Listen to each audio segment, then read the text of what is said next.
You're listening to Head to Head, a Star Wars podcast. Two fans, two generations, all things Star Wars begins now. All right, well, hello everybody, and welcome to a special edition. It's kind of funny to say that actually because of the Star Wars ones, Right. but a special edition of our head-to-head show. As everybody who's watched this show for a long time knows, we do a Thanksgiving special every year. Night before Thanksgiving, we get on. Usually, Dave is our co-host, but for this one, we got the return of David. What's happening, David? Hey, You how all you right? doing? So What a dream. that's right. And so on this one, because a lot of times, we would do review shows, we would do a lot of other, maybe some reaction stuff. But this time, Daryl came up with the topic. So yes, if you have a problem with it, blame him. Ted, of course. Here, I'll even get this up here. Ted says, "Hey, David," and then, "Hey, this is something that Ted is really doing that I find fascinating." He says, "I'm actually postponing starting Stranger Things season 5 just to be live for the show." So I think this qualifies as a yes. And that was in response to me throwing out, "Hey, are you guys excited to be here tonight?" But this should Well, be we a fun appreciate show. it. We do. And I didn't even know that season 5 was coming out Right. today. Like, I knew it was coming out, but they've been threatening to release that for a long Mhm. time. So I guess I'm gonna have to watch it now too. I guess it's the first 4 episodes though. But anyway, this is not a Stranger Things show, it's a Star Wars show. And to that end, you came up with the idea, Daryl, of doing our favorite scene from each saga film. And in the spirit of trying to keep this as a really low-key, relaxing conversation, I didn't even think anything about this. Like, I am going to wing it tonight. Much like, what about you? Did you decide to put a lot of thought into it? You got notes? No, I wanted to like that. That's my natural inclination, but I said, you know what? I think this, like I said, in the spirit of it, it's almost like sitting around the table, much like we will be doing tomorrow with our families and friends, sitting around the table and just having random conversation, and whatever pops into your head at that time, that's what it is. So Oh, I'm with that. I love that. And David, what about you? Yeah, I wrote a couple of notes down. Well, Well, that makes sense for that him. makes sense. He's It does. he's new to the franchise. You're a newer Let's- fan of the franchise, yeah. So I mean, it makes a lot of sense. I mean, we can just come up with this stuff at random. So all right. I mean, with that, I guess we should probably get this thing started, huh? Yeah, I guess our first movie. Our first movie. Well, okay. So the ground rules of this thing is it's 1 through 9. It's only 1 through 9. Yeah. It's none of the standalone films, Right, so no Rogue One, no Solo. right? And it's Um, you know yep, none of the animated things. not the or holiday series. special. Not the holidays. Oh God, no, not Which, that. actually, I think our very first Thanksgiving special, we did do a reaction on that, review. and we watched it. It's in real time. If you guys go on our channel, you can actually watch us reacting in real time to the holiday special. And it's not the typical YouTube thing either. We literally have it like in this. I always get this wrong. In this box over here, we actually had the thing playing audio, the whole shot, and we just sat there, me, Daryl, Dave, and reacted to the entire thing. It was pretty interesting, to say the least. But yes, only the saga films, episodes 1 through 9. So we're starting out with episode 1, The Phantom Menace. So how do you want to handle this? Who wants to go first? Well, in the spirit of holidays, I think we always should let our guests eat first. I knew you were going to say that. And I was thinking along the same lines. And poor David's probably thinking like, Son of a gun. Why did this deal keeps getting worse all the time? In the words of Lando. Let's see, it's actually pretty short. It's really more like a quote. It was when Qui-Gon was talking to Anakin, and when he started explaining the whole, Force and mitochondrion, yeah, all that stuff. Before he got to that, he Mitochondria.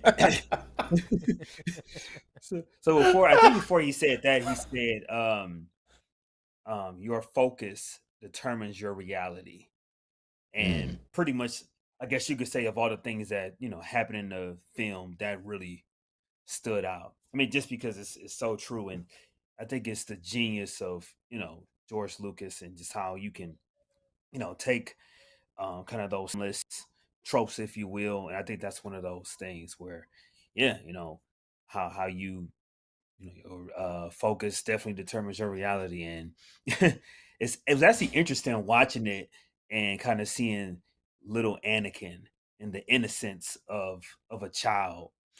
I guess if I could do an honorable mention or like a second one, I really like when he first met uh the queen, and he said, "Are Padme. you an angel because ain't yeah, Padme?" When he said, "Are you an angel because angels are beautiful?" and he gave her a compliment. And again, just kind of knowing where he ends up, it's like, man, he just he has so How far much he has potential, fallen. and Yeah, he's not exactly man, tell me complimenting about people at that point. It's funny because if you actually think about that, right? I mean, this is interesting because if you just stick within the same trilogy, he starts out, saying, "Are you an angel?" and all that, because angels are beautiful and they're like Hmm. legends in the galaxy or whatever. And then he ends up force choking her in episode 3 because When you, because hey, he figures that, hey, listen, if you're not 100% with me, then you must be against me. So it really does. I mean, if you think about it, and I never takes a actually 180. thought about juxtaposing those two scenes before, but That's see, true. that's why it's good to do this show. It's good to do a show like this anyway. Exactly. All right. I guess I'll go. Yeah. So for Phantom Menace, I think um, it. Hmm, I'm really torn because I think the fight between um,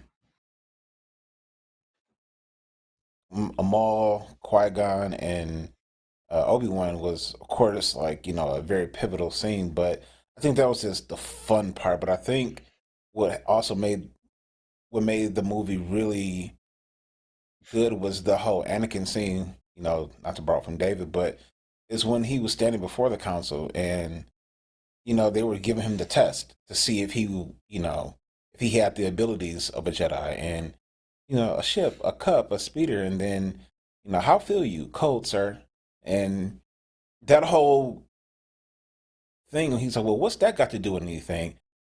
And then Yoda's like, everything. Fear leads to the dark side, fear leads to anger, anger leads to hate, hate leads to suffering.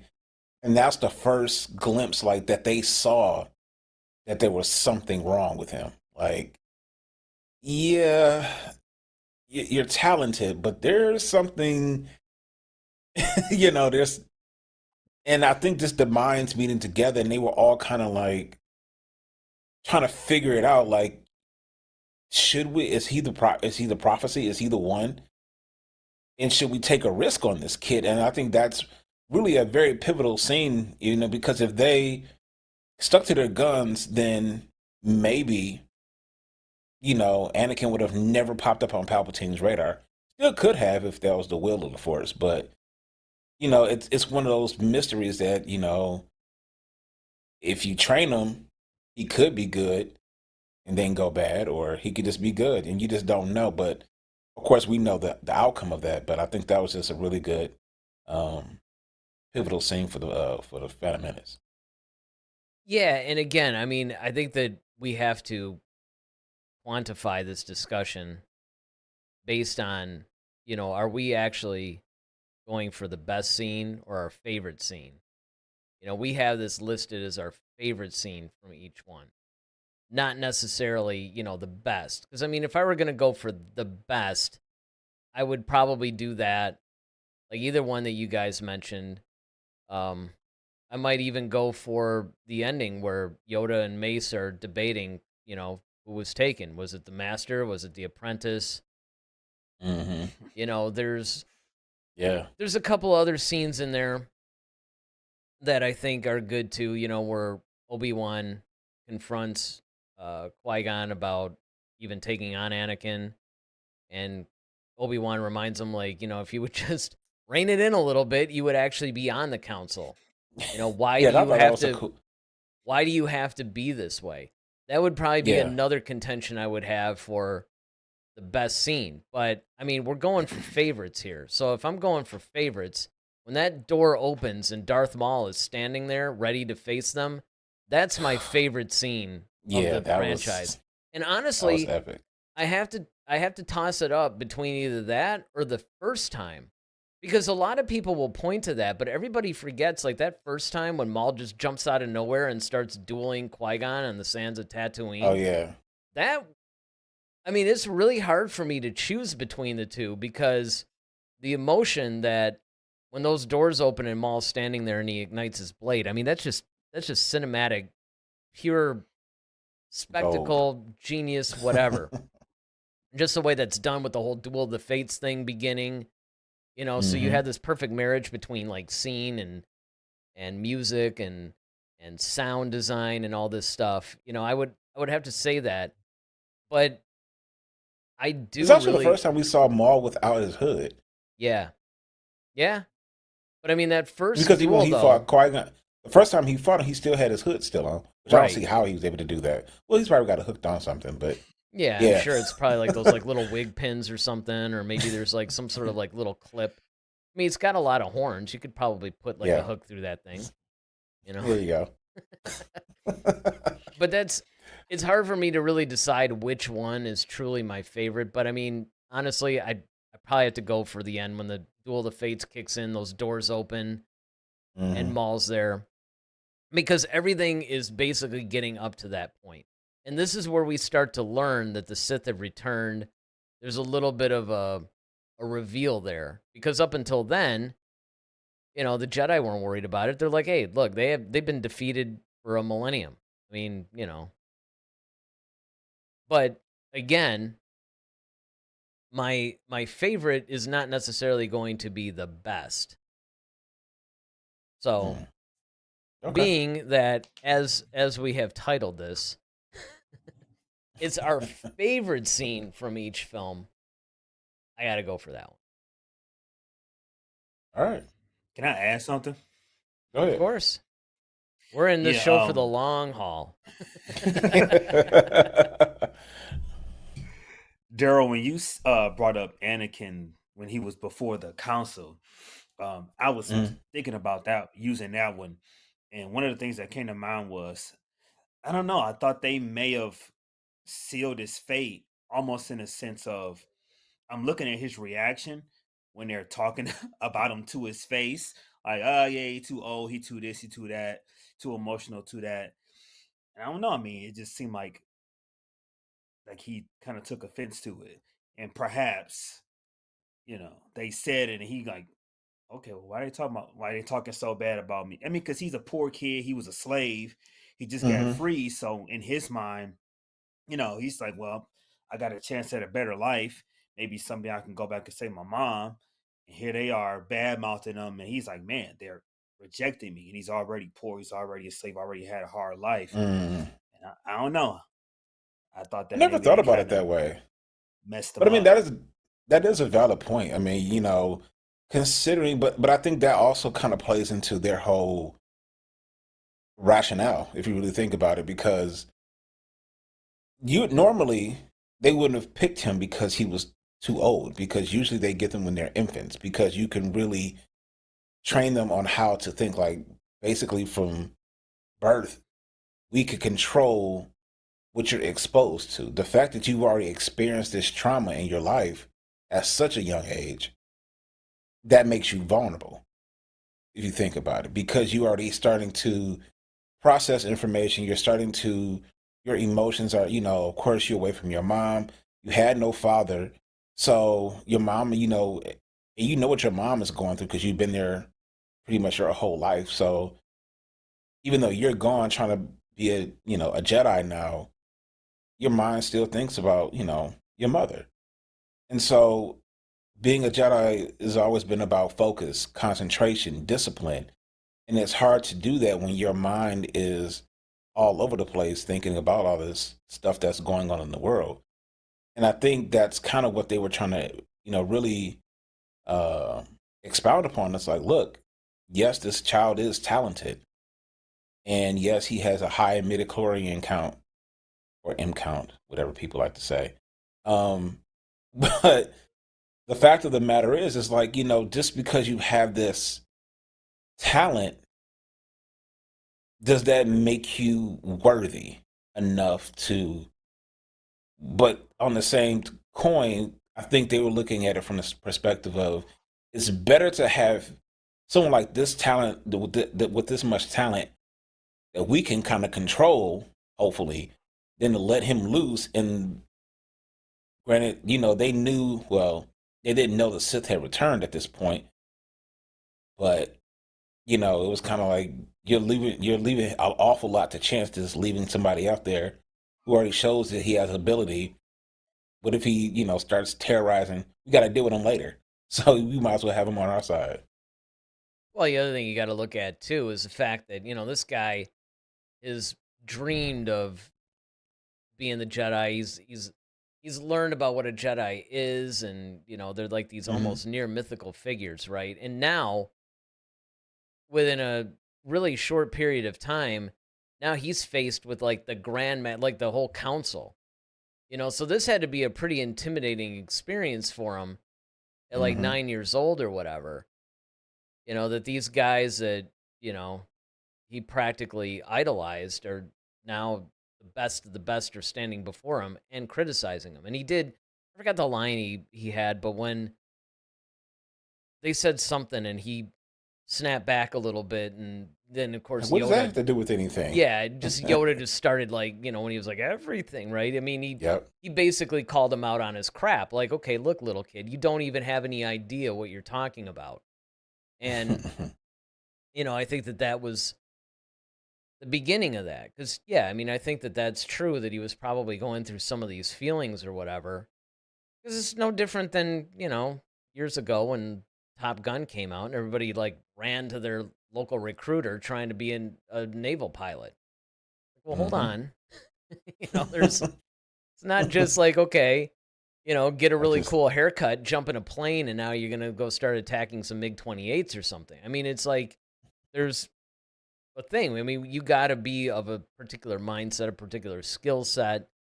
Particular height. Goes. Yeah. Well, yeah. Right. That they don't tell you about either. No. You can't have some like 5'3" guy wanting to be the next Iceman or something. I mean, you have to like take these things into consideration, and there is that balance. But I think you're right, though, in the sense of they probably figured like, well, okay, if we just let this guy go, who knows who will influence him at this point. And like you said, at this stage of the film, they're not thinking the Sith, but they are thinking of, who knows what dark side like influence or whatever is out there. So yeah, I think that's definitely something that's a consideration. But again, I have to restate, and really, I mean, we could combine them both too. We could talk about our favorite scenes and then talk about scenes from the movie that we think are actually the best, right? Yeah, we can do that. Which is what we just did. Exactly. All right. Well, I think All that right. I don't see nobody's chatting in yet about episode 1, so I think we're safe to move to episode. But no one chats about episode 1. Exactly. Everybody hates him. Well, I mean, the funny thing it's turned over for a lot of people lately, but it has. It's still like the black sheep of the Star Wars. Well, until you get to the sequels, right? I mean, the prequels are looking pretty good now after the sequels, but it is funny because I did think, again, it's true that I didn't really put any thought into this at all or whatever, but I remember driving back like a few days ago thinking about, oh yeah, we're going to be doing this special. We're going to be talking about our favorite scenes. And then I started thinking like, yeah, but episode 1 though, what's really there? And it's going to be difficult, but see, again though, when we're going through this and talking about it, you see that there is actually a lot of meat on that bone. There are a lot of avenues to explore when it comes to dissecting episode 1. And look, we did a whole show when we were doing our What Is Star Wars thing, and we reviewed it, and we talked about a lot of things. And it was like an hour and a half long show. So there's some things there. But that said, episode 2, I think, might be easier. I don't know. So, David, of course, we're going to go to you. David, Daryl, me. For episode 2, I picked the scene when Anakin and Padme saw each other for the first time. And I just thought it was hilarious that she instantly friend zoned him. Just like, Annie! Little Annie! Yeah. And of course, he that hurt my heart. Was all in love. Man, every guy in the theater was like, "Oh, come on." Yeah, it's just like, and we've all been there. Look, it's just like, I mean, it's interesting because this on the second one, it sounds like you're going for a lot more character-driven moments in these films. At least the first 3, probably. But yeah, I thought that was hilarious, and I think it was another scene where they got a chance to kind of, be alone or whatnot, and he said, "Yeah, but you said it, I'm grown now," and he tried to, hit it with the pimp juice, like, "Yeah, but you already said it, I'm grown up, I got my own ideas." I just thought that just tickled me. Their whole relationship, I just thought that was funny. Just Eddie. Yeah, she was always trying to put him in this place. You'll always be that. Yeah, you'll boy. always. I was gonna say you'll always be that little boy I knew from Tatooine or whatever, and it's just like, man. Mm-hmm. I'll tell you. Okay, I'll hit you with that force push, and now you got a child. But here's the thing about that one that really mystified me, and I don't know. This is. Because you get that, and that's true, and that's from earlier in the movie. But here's the thing that's really funny.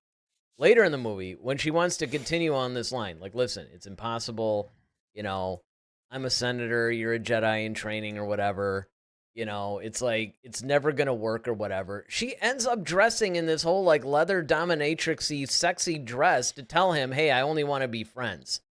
See, to me, that's cruel. See, that's what I'm saying. Like, no matter what galaxy, you can't trust these women, man. It's just, it's never. They can never make up their mind. I don't care if you use a Jedi mind trick; still doesn't work. And I mean, there's a lot of really good scenes between those two characters in particular. Actually, like a lot of good character moments. Like none of these are my favorite, but if I had to go and pick something else, I think.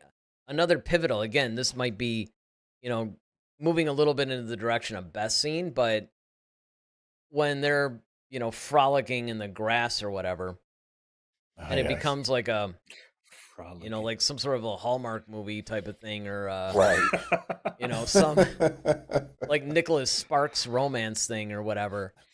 But there's that one little dark moment in there where, Anakin starts to say, hey, if there was like one person in charge that can make these people do stuff, and they start to go a little bit back and forth, like, hey, what are you saying here? And you're starting to see that foreshadowing, that she's holding on to the democracy of the Republic, and he's kind of like, it's not working. If there was like one guy, i.e. Empire, so I mean, I think that was something that was really well placed, and I thought it was well executed as well.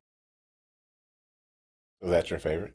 No. Or your best thing? Because I'm not going next. You are. Oh. It's David, then you, then me. No, but it's... Well, yeah, I know. But it's just jumping off, and I even said, this is moving more into what maybe you could consider the best scene from the film. Okay. But it's going off of David's thing.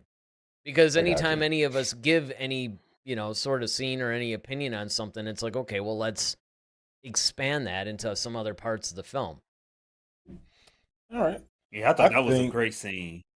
Insane. What was it? The fact that he just like, oh yeah, dictatorship. Great. Mm-hmm. And the fact that she kind of looked at him crazy, but then just, oh, I love you so much. Yep.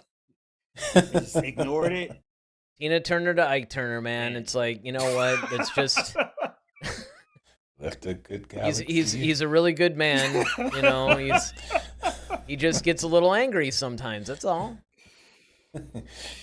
Take this boat like I told you. Um, I think for me, um, I probably would say like my favorite scene would be Yoda walking up on Dooku. Like that was just because we all wanted to see that. Like since I was a kid, and Yoda's the Grand Master. You know he's like the guy, but you just want to know like, okay, what can he really do? Because he's so diminutive. So you just kind of like, does he even have a lightsaber? Like how does he fight? Like you just have so many questions, and then you see him in this moment where he confronts his old Padawan, and just his display of his control over the Force, where at one point he deflects it, and then the next moment he absorbs it, just to show you the next level of that within the same scene, and then he still, can flip around and duel, and you're just like, okay, yeah. If you didn't already know Yoda was the man before, you definitely know now. So Yeah, and I could say that maybe, that was definitely gonna be up there. Like there was two scenes in particular that I was debating between. That was one of them, but it mhm. it got eclipsed a little. But that's definitely something that if you had asked me, right after seeing it initially, that's probably what I pointed to. Um, because I think that the Yoda Dooku thing was also an emotional scene, and my favorite lightsaber duels tend to be the ones where the duel is almost secondary. It's the emotion behind it. It's the interaction between the two Mhm. characters.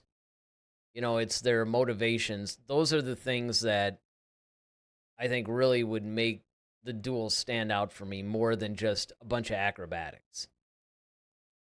Yeah, and I think the best scene would be, um, hmm, it's tricky because I want to do the chase of Zam Wessel, Mm-hmm. Yeah, it was a good one. but I think I'm gonna go with Anakin killing the Sand People. I just think that was just such an emotional moment, and I think that was just like that was the start of the turn. Like that's the for sure. Like okay, losing control because you see him, periodically starting to lose control.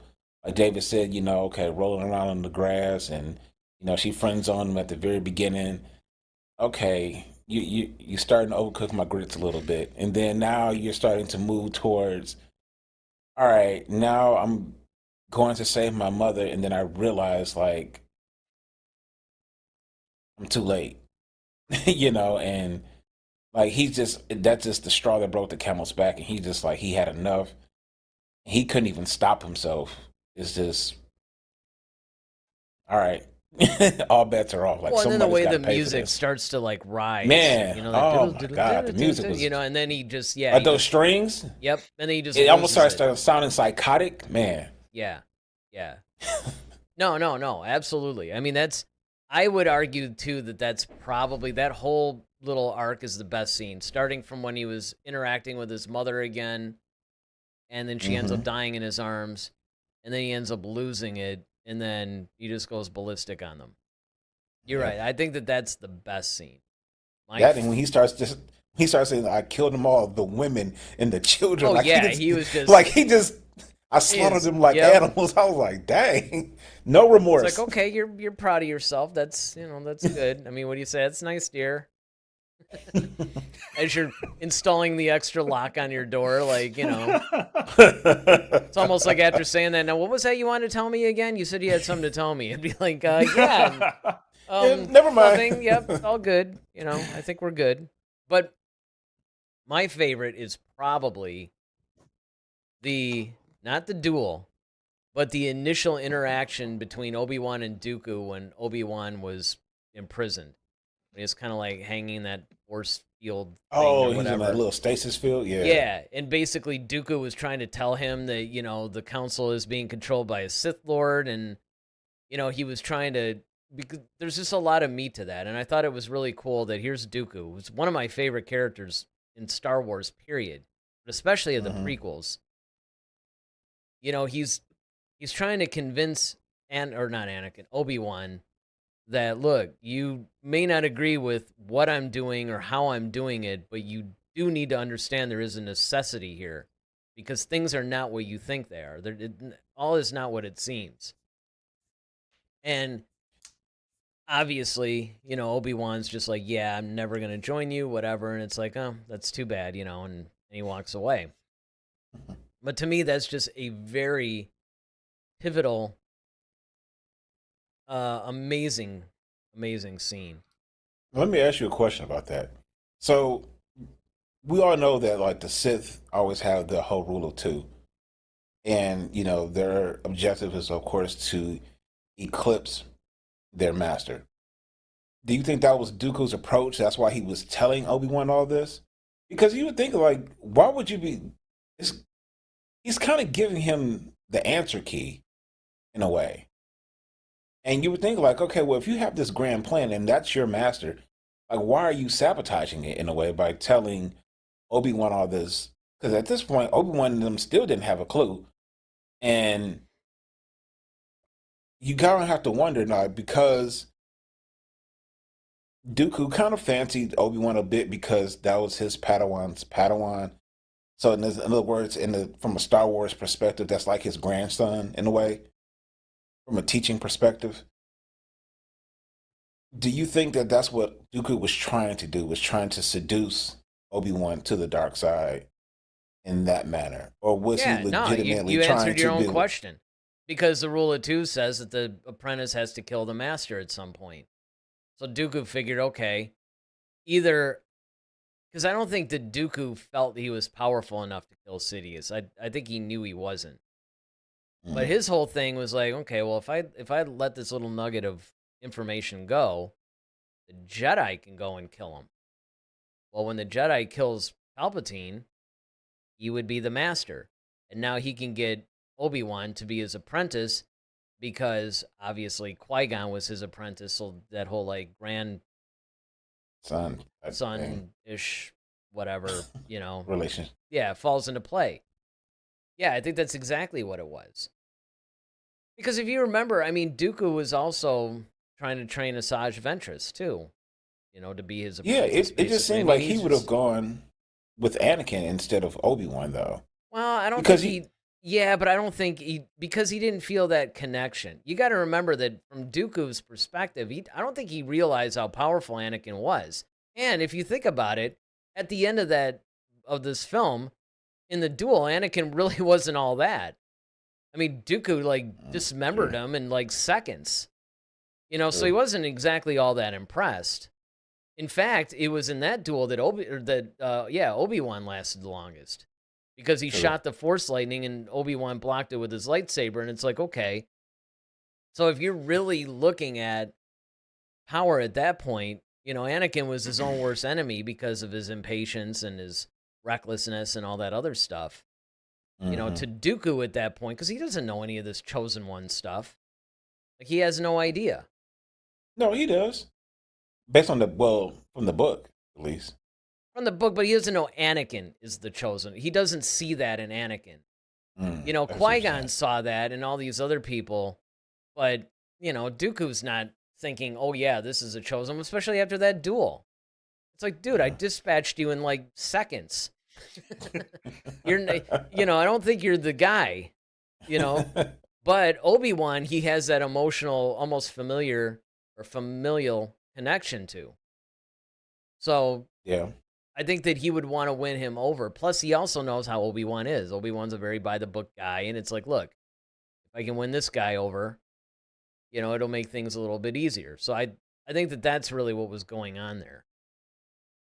Okay. I thought that fight scene was really good leading up to Daryl's scene that he mentioned with Yoda and Dooku, because you saw kind of like I guess, power dynamic. I mean, he mopped the floor with, Anakin and Obi-Wan. And then seeing, for me seeing it for the first time when Yoda just sunned him, I was like, man, I said Yoda let him know, like, nah, bro, it ain't finna be that kind of party.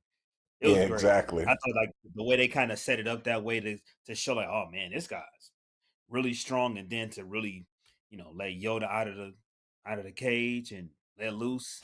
And then him flipping around like that, I thought that was, yeah, looked great. Fight Well, scene and was it great. goes back to what Daryl was saying too, because any of us longtime fans were, you see him in Empire Strikes Back first. I mean, let's face it, he's, and Hmm. then it's not like he's really all that more active in Episode 1 either. It's like, okay, we're going back to the prequels. Hey, we're gonna see a younger Yoda, and it's like, oh, he's only like 30 years younger or something.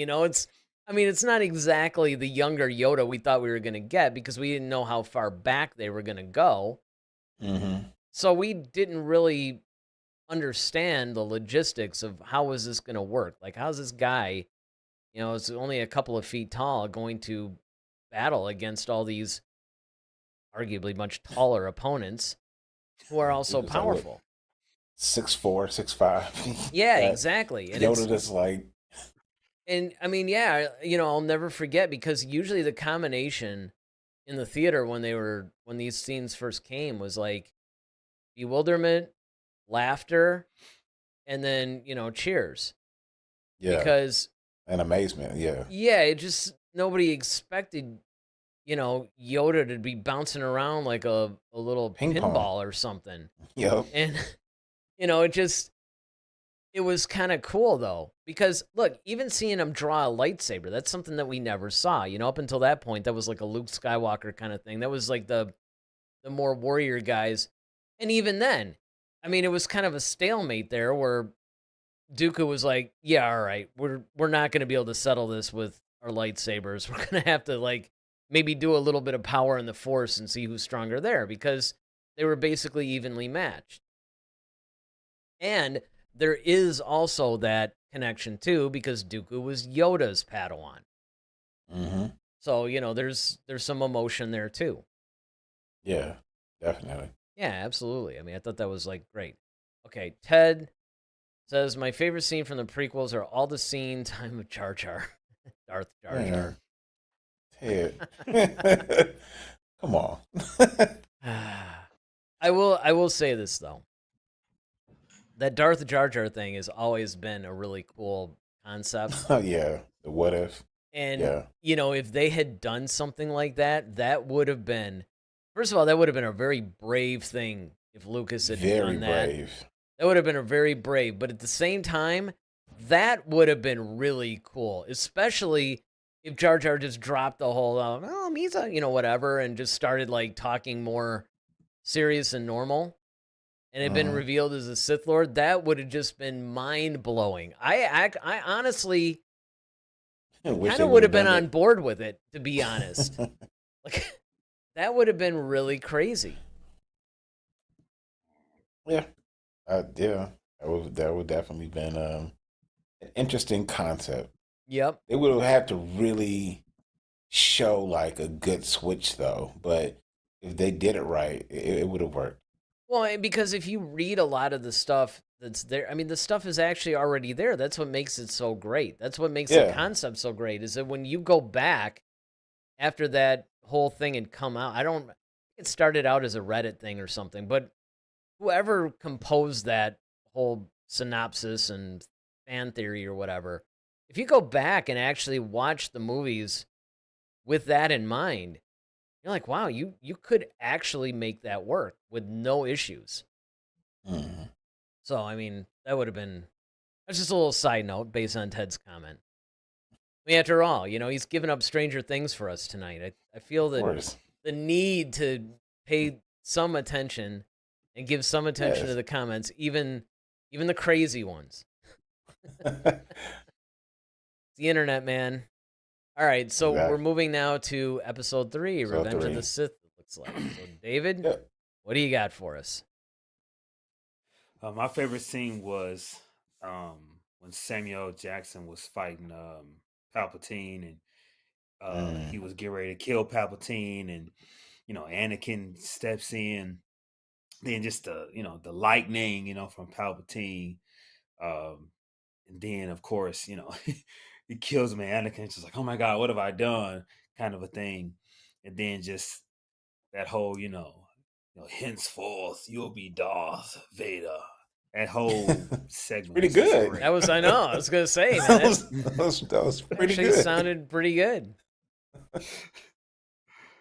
Make David a voice actor now. Yeah, exactly. No, that was a. I mean, look, the bottom line is Revenge of the Sith to me was one of the hardest ones to do. Hmm. I mean, again, even though I put zero thought into this whatsoever, just thinking about this now, in a lot of ways, Revenge of the Sith has so many really good scenes, even more so than the original trilogy in some cases, because Revenge of the Sith is where you finally get some of the things you've always wanted to see, and you finally get the connections. Because the prequels obviously are connecting to what we've already seen in the original trilogy, and they're basically leading up to. I mean, even though we already know the outcome, we don't know the why in a lot of cases. And so the prequels were filling that in. And Revenge of the Sith in particular, that was the connective thread. How did Palpatine get power? How did the Jedi fall? How did Anakin turn to the dark side? How did Anakin and Obi-Wan's relationship turn south? We knew it was all going to happen, but we didn't know how. And Revenge of the Sith is really where it all goes south, where it all goes wrong for everybody. So it's really tough to pick a favorite scene. And that's a great one. No doubt. That's one of my favorites. I mean, I have a lot of favorite scenes in that movie. Yeah, I honestly, going into the movie, I never expected to see Mace go up against Palpatine. I know. That was a surprise That was not because on the we bingo knew. card. Yeah, exactly. Right. Because like we knew, like okay, there was gonna be because we ever been, of course, when all this is coming out, like okay, we're like any bit of news, we're like, oh, this is gonna happen. So when it was confirmed that like Yoda and Palpatine were gonna square off, and we're like, ooh, okay, yeah. And we're gonna see the battle between Obi-Wan and Anakin. Ooh, yeah, but like there was no mention of Mace and that was, outside of Mace, lopping off Jango Fett's head. I mean, we didn't see much from him, as far as fighting wise. Hmm. So to see him in that moment, it was just like, and he's hanging in. I think it's. Correct me. I know you and I sometimes go back and forth on this, Eric. I know. But I personally, this, the Gospel according to Darrow, chapter 5, verses 7 through 9, I'm just saying, I think that Mace legitimately beat Palpatine. I think, however, Palpatine being who he is and being as cunning as he is, realized an opportunity and was just like, how can I flip this to my advantage? And realize that like okay he sensed Anakin was coming in and he just quickly just devised a scheme to say like hey like he's trying to kill me, I'm unarmed, this is not the Jedi way, see I told you they were out to try to kill me. And he because he already knew the seeds of what was already planted in his head about how they wanted to spy on Palpatine, how they didn't weren't following the Jedi code exactly because of this. So to see a moment where Mace has Palpatine at knife point essentially, and he says, "Well, he's too powerful to be left alive. I'm gonna just kill him." And it's like, well, that's not the Jedi way. That's not how it's supposed to go. And I think Palpatine just masterfully manipulated that moment. So I just want to say, I think in the saber duel, I think Mace actually did beat Palpatine.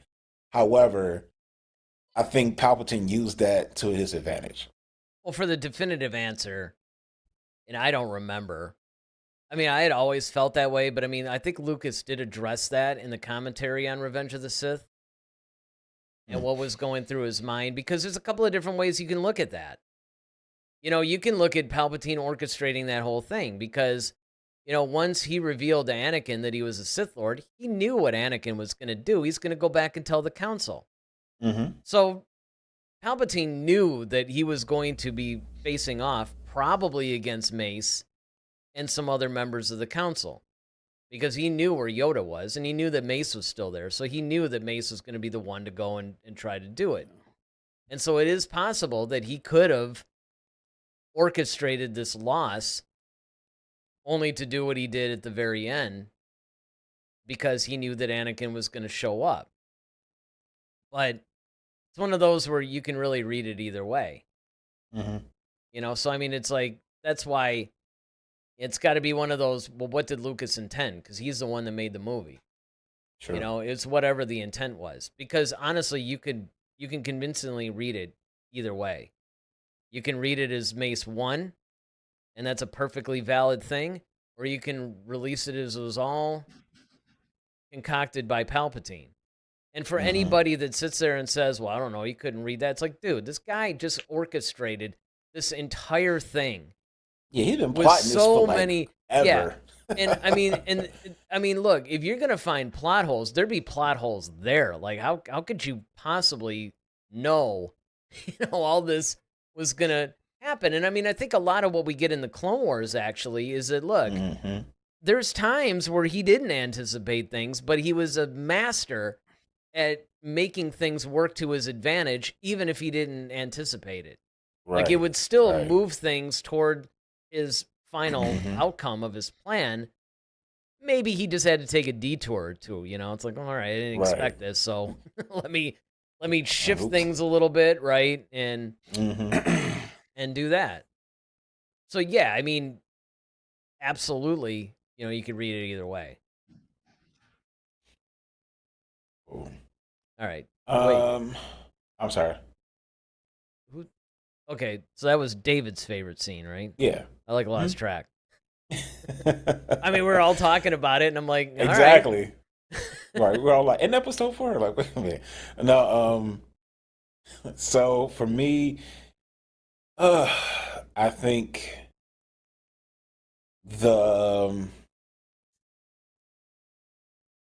my favorite scene, of course, would be the duel between Anakin and Obi-Wan, just because,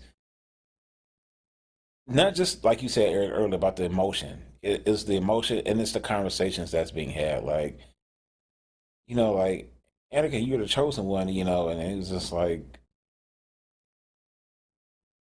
and Anakin's like, well, the Jedi are evil, and it's just, well, then you are lost. It's just that whole dialogue between the two of them, and also seeing how similar they knew each other so well that they were countering each other's movements, and it was like one big dance with them because they had been training with each other for hours and hours and hours.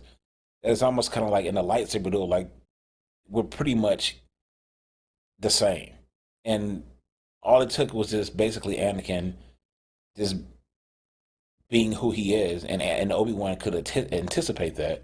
That's the only reason why he got the dub, really, is because he just knew Anakin was going to be reckless, because Anakin's always trying to prove something. But I think the best scene to me is the conversation between Anakin and Palpatine in the theater. Because that's where, because the whole time you're trying to, like, how? Like, how did you get him to eventually side with you? And it's just like, when you put something in front of him that he can't resist, when like, okay, his past, you became a Jedi because you wanted to save people, especially your mother. Okay, you failed at that. Now you have the opportunity to save your wife, who's also carrying your child, and you're aware of this, and it's like, okay, you've had this vision before, and it's like, okay, I can't let this happen. And Palpatine knows, it's like, well, you can learn this power, but not from a Jedi. You can only learn that from the dark side of the Force. And that's the forbidden fruit. That was the fruit that Anakin just knew he couldn't turn away because he held on to his people too hard. So I just loved like seeing the final manipulation of Anakin. Like, okay, what was the thing that really made him? 'Cause I didn't know if it was like a blackmail thing, and it was kind of a blackmailish in a way, but it was just a very seductive way of luring him over there. And then, of course, it's like, look, dude, you know, you already went too far. You already knocked Mace out the window. Well, you may not lock him out the window. Palpatine did that. You already locked off his hands. So it's just like, look, you might as well join me at this point. Besides, you know, I can. And then, it's, of course, like Anakin probably had to feel stupid because, like, It would have been great if he had said that to him. Hey, listen, look, we already. You might as well just join now. yeah, yeah. At this point, right? If he had actually put it like that, like, look, dude. Yeah, I mean, look, that'd be there's the whole hilarious. after the Mace thing. I mean, look, you're toast anyway. You might as well just join. I mean, Yeah, you can't go back. So Right. where else are you gonna do? Exactly. But like, yeah, look, I then can the get you only- out of it. I'm still the leader of the galaxy here, so you know. and you won't go to jail, but Right? Yeah, exactly.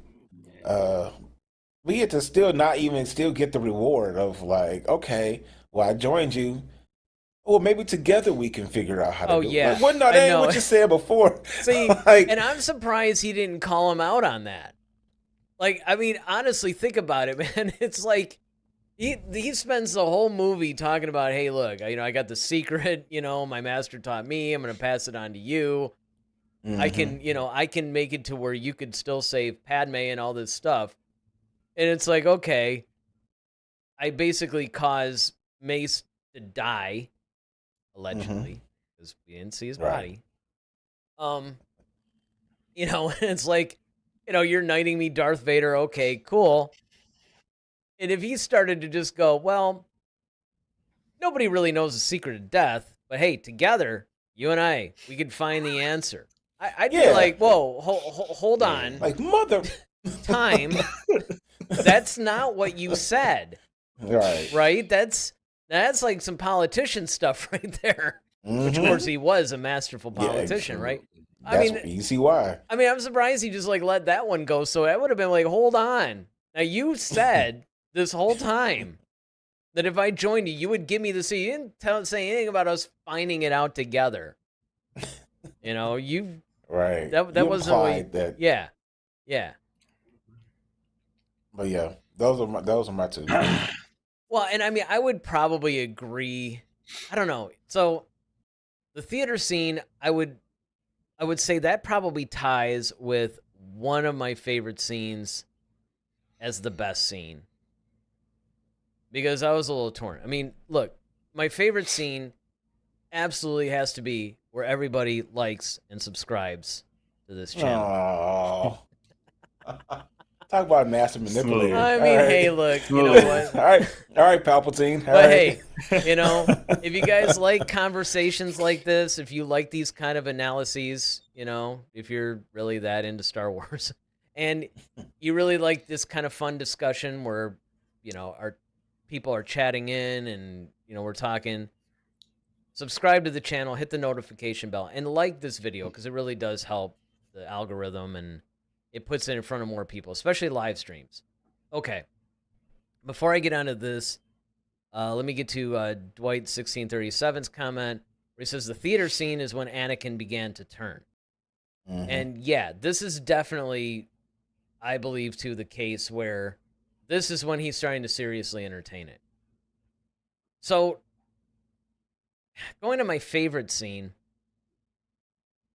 I'm almost torn, really, because on one hand, I want to say the Yoda-Palpatine duel. Yeah. Oh, I mean, so good. and not even necessarily the duel itself, but the whole thing where Yoda first confronts him, knocks out Yes. the Imperial guards, and Yes. they go through this little, power struggle and, Yes, throwing that was each other awesome. across the room and all that. Yeah, that part of it, even more than the duel itself, believe it or not, ties for my favorite scene. But I don't know. I almost like The greatest line that was uttered was, "If so powerful you are, why leave?" Mhm. That was just. I was like, you know what? Yoda was in his bag on that one. I'm sorry. Oh yeah. Well, the thing about that was funny was that Yoda just figured, look, this clown, I'm gonna take him out right now. You Yep. know, like this guy, who does he think he is? And then, unfortunately, he finds out. Yep. He's talking all tough there until he gets to after the duel. It's like hurry, with that like look of fear on his face. It's like, Like, get me out of here. yeah, exactly. Get me out of here. But I think where it ties, because again, my favorite scenes, like you guys, I mean, they tend to be not just good scenes in and of themselves, but they also tend to have some emotional weight to them. And I actually think, because a lot of people go to the theater scene, my favorite Anakin Palpatine moment is actually when Palpatine reveals that he's a Sith Lord. When Anakin's like, "You're the Sith Lord," and then he draws his saber on him, and now Palpatine is like kind of talking him down, but trying to convince him. Like that whole thing, I think, is probably overall my favorite scene, because first of all, it wasn't something that I expected to happen. Yeah. I didn't expect Anakin to basically turn on him like, "Oh yeah, no, you're going to jail," or whatever. Like, I'm taking you in.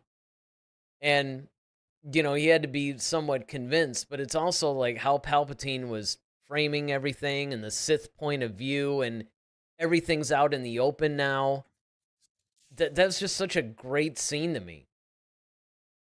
And I mean, that, to me, even though a lot of people, understandably so, point to the theater scene, I mean, I love that scene too. But I don't know. I always thought that was actually a better scene than even the theater scene. Because now everything's out in the open, and there's a lot more emotion, because now Anakin's like, oh, crap, this guy that was like a father figure to me, that I even sometimes threw up to Obi-Wan, turns out to be the stupid Sith Lord that we've been trying to hunt down all this time. I mean, that's, Right. that's kind of like finding out that like some mentor that you've known, for decades or something, and that got you through the worst times, is like a child molester or something. I mean, it would be that crazy, that. So I think Yeah. that's probably, where I'm going Very to land often. on that one. Even though the Yoda, Palpatine, that exchange before the duel was amazing too, but before the duel was crazy. So Dwight 1637 says, my favorite scene in the prequels was Yoda versus Dooku. And yep, we talked about that a little bit when we talked about episode 2. That, yeah, the Yoda versus Dooku thing was really good in a lot of ways. Because again, I think a lot of people would probably point to the Obi-Wan Anakin versus Dooku. But I too find the Yoda versus Dooku way more interesting. And then, of course, you brought up the Obi-Wan Anakin thing. I mean, it takes up like a fifth of the movie. So, Yeah. I mean, there's definitely a lot of meat on that bone as well. Yeah, definitely. And look, mean, I it's could just- even point to another amazing scene, when Padme confronts Anakin and then Obi-Wan's there, like that whole thing. I mean, that was incredible. When Well, actually, Obi-Wan goes to Padme and, tries to say, listen, I think Anakin's gone a little bit rogue. Well, I mean, I was just think one of the ones, even at the very beginning of the movie, like when they're trying to get on the ship with Grievous, and when they finally get on, and you know, like just the brotherhood moment, where Anakin drops into the little hole into the elevator, and Obi-Wan ignites his saber. He's like, "Oh, it's you," and turns it off. Just how casual they are with each other, and just they're just like two friends hanging out who happen to just be Jedi. It's almost like having, like I said, the buddy cop, thing like a Riggs and Murtaugh. I Or, know. I would have loved to have seen Marcus that. and Marcus Burnett and Mike Lowry from Bad Boys. You could they just had that comfortability around each other. So yeah, those In are some fact- cool. It was a lot of cool scenes in Revenge of the Sith. There really was. But I'll tell you this. What hands down probably would have been my favorite scene, if that whole beginning scene had been done like the book, Oh, that yeah, might have yeah. actually been my favorite scene. True. Yeah, the book was the novelization. I mean, of the it was way novelization better. version of that whole intro was like incredible. Yeah. And so that probably would have eclipsed it. But yeah, I mean, there's just all kinds of moments in there. I mean, when you see Anakin marching in front of the clone troopers about to attack the Jedi Temple, I mean, there's a lot. There are a lot of scenes. That was a tough one. I mean, I'm realizing that as I'm, thinking about it in my head. I'm like, oh man, I forgot about this one. But there's just so much that. I mean, the F them kids moment when, Master Skywalker, what are we gonna do? You cut the lightsaber blade on, like, you know what time it is. Like, oh yeah, you know what? Let's just get rid of them kids. Yes. There was a hilarious. It was either a meme or a little video. I remember sending it to you. I just don't remember what it said or did, but it was really funny. Oh, they've come up with some really hilarious ones. There's really funny stuff. All right, so that's basically that ends the prequels. Now we're moving on to the original trilogy, the classics. Do you want to keep the order, or do you want to switch the order? Switch the order. Switch the order for the original trilogy, as far as which way we go, as far as who answers them. No, I think we should keep the order. You should. Okay. I was gonna say this one is real short for me. It's gonna be kind of anticlimactic. David probably wishes we would switch the order. After this one, sure. Yeah. Look at it like this. Look at it like this. If you go first, nobody, you can just go real quick and then, you don't get it out the way. Yeah, get it out the way. Yeah. By the time Daryl and I wear out everybody with our answers, people won't even remember. So.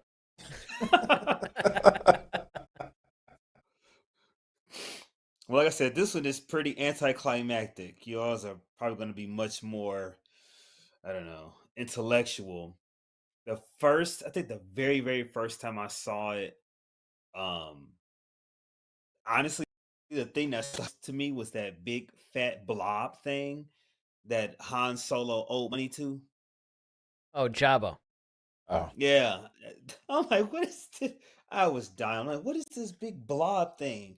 But once he what was it? It was this probably favorite scene was when Han was at the table with that, I guess it was a bounty hunter. Greedo. Yep. Greedo. And they sitting there and he's sitting there leaning back in the chair and distracting them, real swag, and he grabbing his gun, and as soon as my man was ready to fire, he just, bam, got him. I said, all right, I like this guy. Yeah. Yeah, that one's definitely up there for me. That was ever since I was a kid, that was one of my favorite. And then when he just casually with the Han Solo swagger walks out, sorry about the mess, tosses the bartender a coin. Like from then on, that actually, to be honest, that's the scene that made Han Solo my hero when I was a 6-year-old kid. I was like, okay, this is who I want to be when I grow up. You just cool. This is when your father realized that you were a troubled child. Well, yeah, exactly. Just like, oh well, we lost. My kid wants to be Han Solo and shoot kids unarmed. Yeah, exactly. I can just see my dad, just going, really? That's the scene you latch onto in all of this? Never mind all the space, all the flight. Forget the kid that actually saved the entire galaxy. Let's just forget about that for a second. I want the scoundrel. Right. That's the guy you want to be. All right, whatever. But no, that's a really good one. And actually, because we were kidding, because we knew that there's a couple of these maybe you hadn't either seen a lot or needed to brush up on or whatever. And I was like, you can always end up defaulting to just the scene you remember. It's like, yeah, you remember when the pod was like jettisoned from the Star Destroyer with R2 and 3PO. Yeah, I didn't like this one that much though. It's funny because a whole lot there. Well, that's the thing. What's funny is that's the one that actually won all these Oscars and everything else, right? Because from a story perspective and everything, it was just well done on every level. But when you start to then compare it to all the other ones that are around it, particularly like Empire Strikes Back and Return of the Jedi, it's it's the least action oriented of all of them, really. I mean, if you think about it, you have the scenes where you have Luke and Obi-Wan kind of getting together, and it's like, okay, you gotta move on from this and start to enter into a larger world, right? And then you have a little bit of an adventure while they're flying off, and then they're on the Death Star, and then then they're at Yavin, and then there's a big space battle, and that's it. I mean, I could see. Plus, the other thing is, I always hated it. Like, anytime I see any long running movie, like even if it's just a trilogy or something, it's really hard to go back and watch everybody meet up again. It's like, these are characters that you have fallen in love with. You love the camaraderie between them. Now to go back and watch the movie where they're all meeting for the first time and, having issues, it's like, I don't want to see that. I want to see more of them being really cool and being friends and stuff. Right. I actually thought Han and Leia was that's really when it kind of picked up for me, at least. Yeah. Once Han Solo got on the scene, and then when met Leia, like their banter and interaction, yeah, Queen and Your Highness, yeah, I thought that was great. I mean, by far, that was probably the greatest dynamic of that movie. Yeah, I would agree, actually. Mm-hmm. All right, Daryl. For me, Doctor, because it's no surprise, I find your lack of faith disturbing. To me, that is still like the crown jewel of that movie. Just because Vader was already impressive. Just like from the time he comes to that door and he's looking around and he walks off, like he's already like, okay, he's the bad guy. The music says it, the helmet says it, the asthma says it, like everything. It just it just says it all. But then you see how powerful he is, because he has that one guy dangling and he's holding him with one hand by the throat. You're just like, yo, how strong is this guy? And at that time, I didn't even know he's half cyber, or he's mostly cybernetic. But it wasn't until that meeting, though, is when I really started to the Force was like really on display. Because this guy was just like mouthing off to him, and then Vader just shuts him up by choking him without even physically touching him. And I'm just like, how do you even stop something like that? Like, what do you have, like, whoever the heroes are have no recourse against, because what else can he do now? Because now I'm invested. So to me, that's like my favorite and the best thing, is because it truly, to me, wakes you up to what the Force can do. You wanted to be Vader when you grew up? Oh yeah. Oh yes. Oh, well, yes. Vader still do. Like, I mean, those are my two favorite characters from the entire franchise are Han Solo and Darth Vader.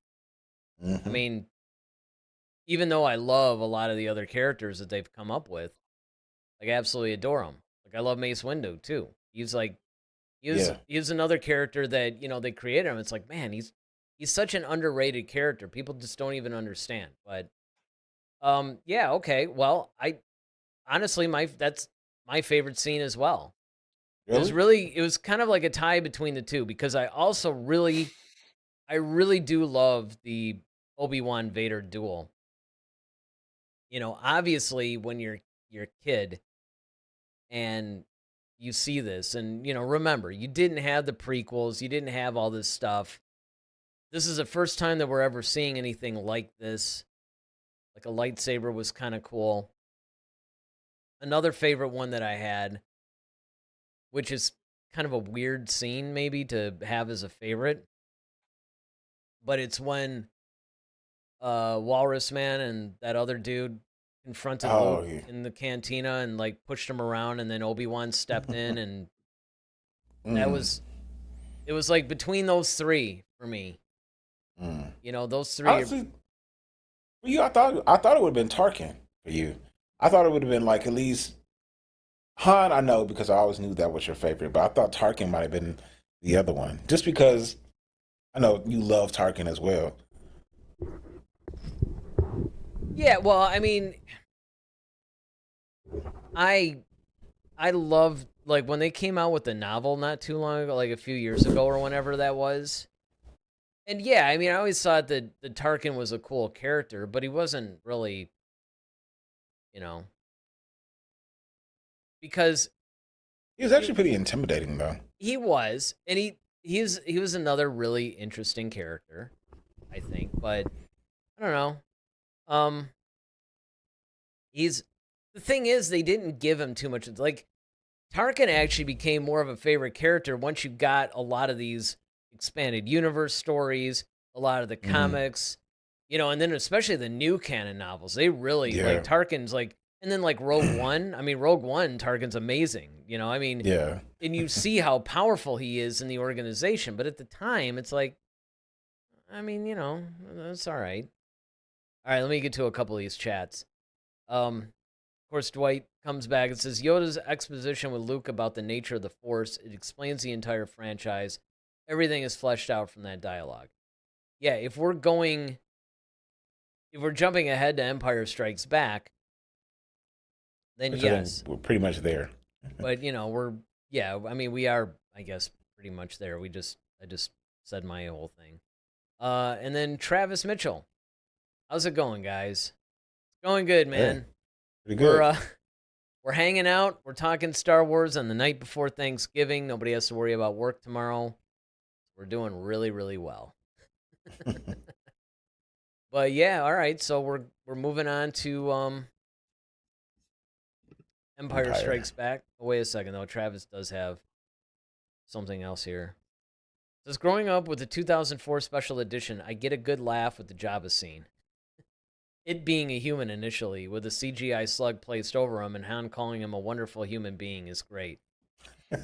I mean, and honestly, you know what? That's a good point, actually. We should bring that up before we leave this movie. Had that stayed in the film, and of course it did with the special edition, because again, I saw Star Wars initially before it was even called A New Hope, way back in 1977 when it opened.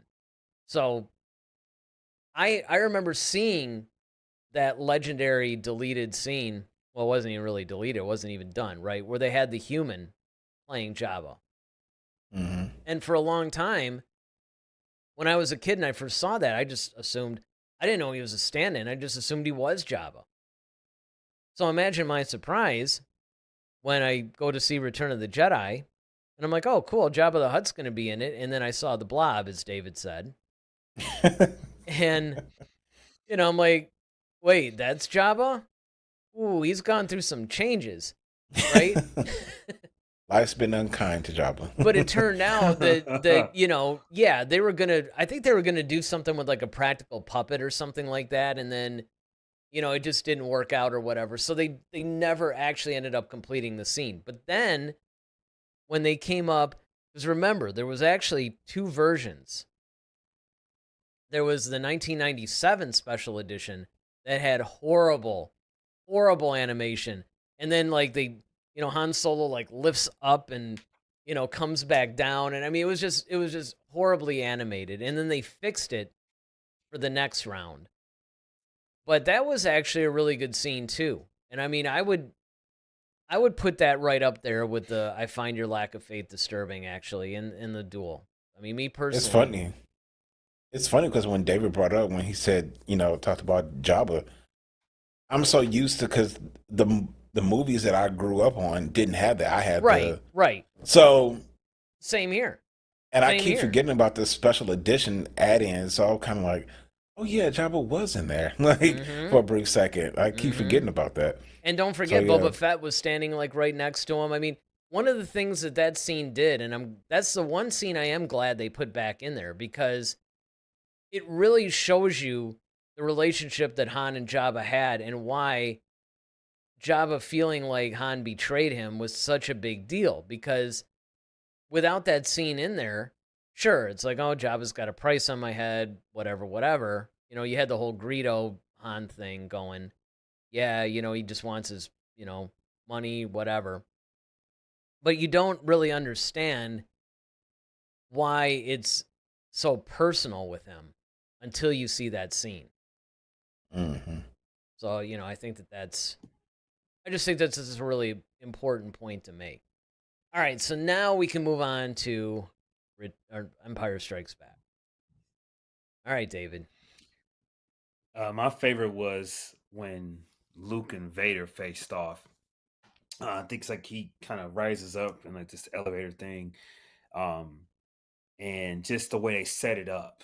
The fact that Vader wasn't just immediately there, and he kind of walks around. The lighting is dark, and then his voice comes in. He talks, and then they just kind of set it up, almost like Mortal Kombat or some video game where they kind of have like a cut scene, show the environment, and then they kind of talk crap. They line up, face each other and draw their swords, and yeah, it was great. And to Mr. Vansel's point, you mentioned you love when a fight scene actually has stakes and emotion to it, and the fact that there was a story. It wasn't just, oh, okay. I think films, for example, it just seems like some of those they just set up a scene and then you die. All right, let's put some talking in there because we have to have talking, and then it's the next scene, and then they just die. Um, like it actually had stakes. It wasn't just a fight. I thought it was really, really good. The lighting and the angles and everything, just the whole fight scene was really, really well done. Yeah, I mean, that's one of my favorites. Just because of the change of the pacing of it too. The initial part of it was, of course, the Force is strong with you on Skywalker, but you're not a Jedi yet. Kind of sets the tone, like what he Yeah, thought about him. that's like, I mean, believe it or not, that's not my favorite scene. That's my favorite line. Yeah. And it's definitely up there. I mean, it's definitely one of my favorite scenes from that whole thing because just the way that whole thing is set up. I mean, it's incredible. Yeah.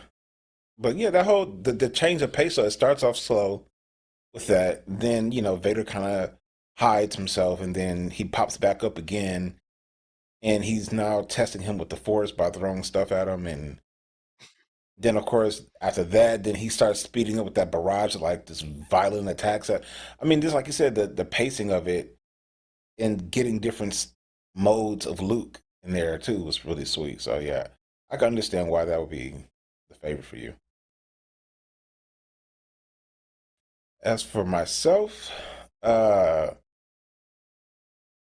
favorite scene, um again would be Vader and choking Admiral Ozzel. uh just That's a because very disturbing theme here. I mean, because the choking moments are always just so funny to me because he just like Vader is so calm about it. Like he's very like Michael Myers about things. Like he just kind of just does things, and you really can't do anything about it. He inflicts his will, and it's just like you just have to take it. So yeah, when he oh yeah, well he felt that he's he's clumsy as he is stupid. Just to hear Vader say something like that. And then the guy couldn't even get his explanation out. He's just like, Lord Vader, yes, we can't. Then he starts choking him. Like, he couldn't even get out his reason. Like, it was just, oh, great. Um, just because Vader, and it's funny to see Vader so irritated, but yet calm at the same time. But I think the best scene for me was when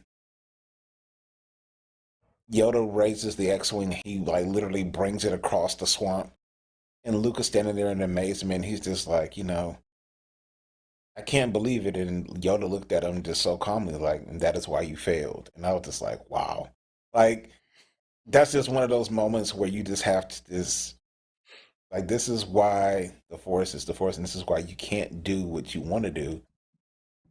It's because you don't really believe in yourself and in it as far as what it can do. So I think, like Dwight said earlier, um, after Yoda's explanation of it, and then you see it happen, and it's just like, yeah, size matters not. Just, Well, are you good or are you not? speaking of Dwight also says Daryl picks another choking scene. Is there anything you want to tell us? Pulls out psychology couch.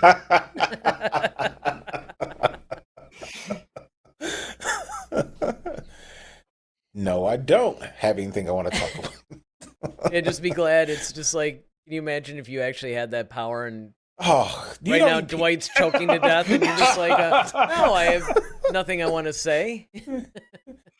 do you know how many people, man? Listen, All right, I'm gonna get through some of these that Travis has, and then I'll give mine because I will say this: this was really hard for me because I've always taken this movie in totality. Like the entire movie is my favorite scene. I can like point to almost any scene in this film and yeah, just be like, "All right, it's brilliant." You know, I mean, yeah, I no, don't hundred look percent. at it. This is probably the only Star Wars movie where I don't look at it from a scene by scene thing because there's a cohesion in this film that's absent from any of the other ones. And Yeah. it it stands alone in that sense. So, Hmm. a couple of these there's like a few chunks here. So Travis says, a scene I always love in Empire are the rogues looking for Han and Luke. The music building up, that whole thing. Um Pretty good. and audible and invisible joy when they are found. For one scene, it makes a minor character a main one, which is true. You know, where it's like Echo Base, this is Rogue 2. I found them. Repeat, I found them. And he goes on to say more of a praise of the whole film, but the growth Lando endures in the latter half of the film and how he has to be the hero for everyone is so well done. Mm, He'll always be one of my favorite characters, and absolutely, Lando is mm. definitely one of those guys who I've always felt was a really underrated character, and he did get his due in the expanded universe. Yeah. He's really prominent in the expanded universe, and even to a large degree in the new canon novels as well. And it was nice to see that he had a little bit of representation in the sequel trilogy as well, and of course in Rebels. So I Hmm. mean, and he has his own comic series, and maybe if Right. they I was ever follow saying, through on their threat, he may right. even have his own TV series at some point. We'll have to see. All right, and then You Travis. talking about what, Donald? Yes, we won't get into it, I promise. This It's is about the saga films, not the TV shows. I'm just saying the a character, different. not Donald Glover, the character. So Travis goes on to say the way he says asteroids do not concern me is so relatable. It's like a father listening to why their son can't unclog the toilet of their own turds. I can just take that so many. Never have I really been. You know Asteroids what, do not concern me. It's insane. Dwight? I think the psychology couch may have another Yeah. recipient. Yeah, I think he needs But to go no, first. I mean, I could say, look, I mean, I always love that part too because it's one of those things where don't forget this is when he has to make contact with the Emperor, and this is another thing again that shows like how powerful the Emperor is because we see Vader in this movie, particularly in the first half, just wrecking shop. I mean, he's choking people left and right. He's That's right. clearly in charge of the military. He's really coming into his own. And yet when it's like, ooh, the Emperor wants to make contact with you, it's just like, all right, pulling out all the stops. And so in your mind, you're going, wow, I wonder who this Emperor guy is if this dude is afraid of him. Hmm. Yeah, the fact that he called it because essentially they were on this high speed chase and they're going into this asteroid field, but the Emperor wants to talk to him. Vader pretty much abandons that Mm-hmm. and said, like, well, move the ship out of the asteroid field so I can send a clear transmission. Like, all right, you know what? Hopefully the TIE fighters will find them. Those are expendable. Get the ship out of here so I can contact my master, because if I don't, it's going to be a problem for me. And yeah, I'm not about that life. So that again, to your point, Eric, that just really shows you like how much Vader valued or well, yeah, I could say valued just being on the Emperor's good side. And I mean, it's really tough because, I'm sitting there thinking like, man, because again, this movie more than any of the other ones, this movie I really look at in totality. I don't look at it from a Yeah. scene by scene thing. And it's, I'm wrecking my brain going, yeah, but which is my favorite? I mean, my first response would probably be when, Lando betrays them, the door opens and you see Vader there, and Han starts Mm, shooting at Vader, and then he takes the gun, and great then scene. we would be honored if you would join us. Great scene. Probably if I had to pick one.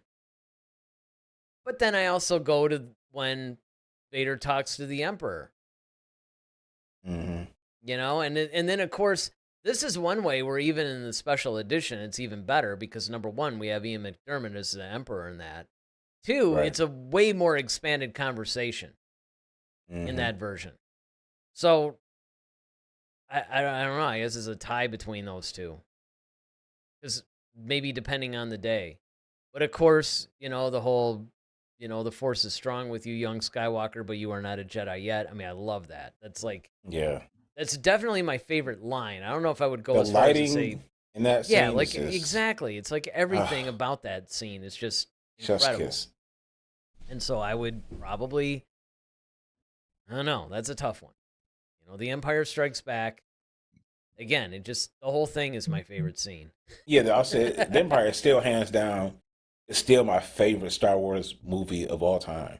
Like it still ranks number one in my book. Well, and I mean, look, and it stands.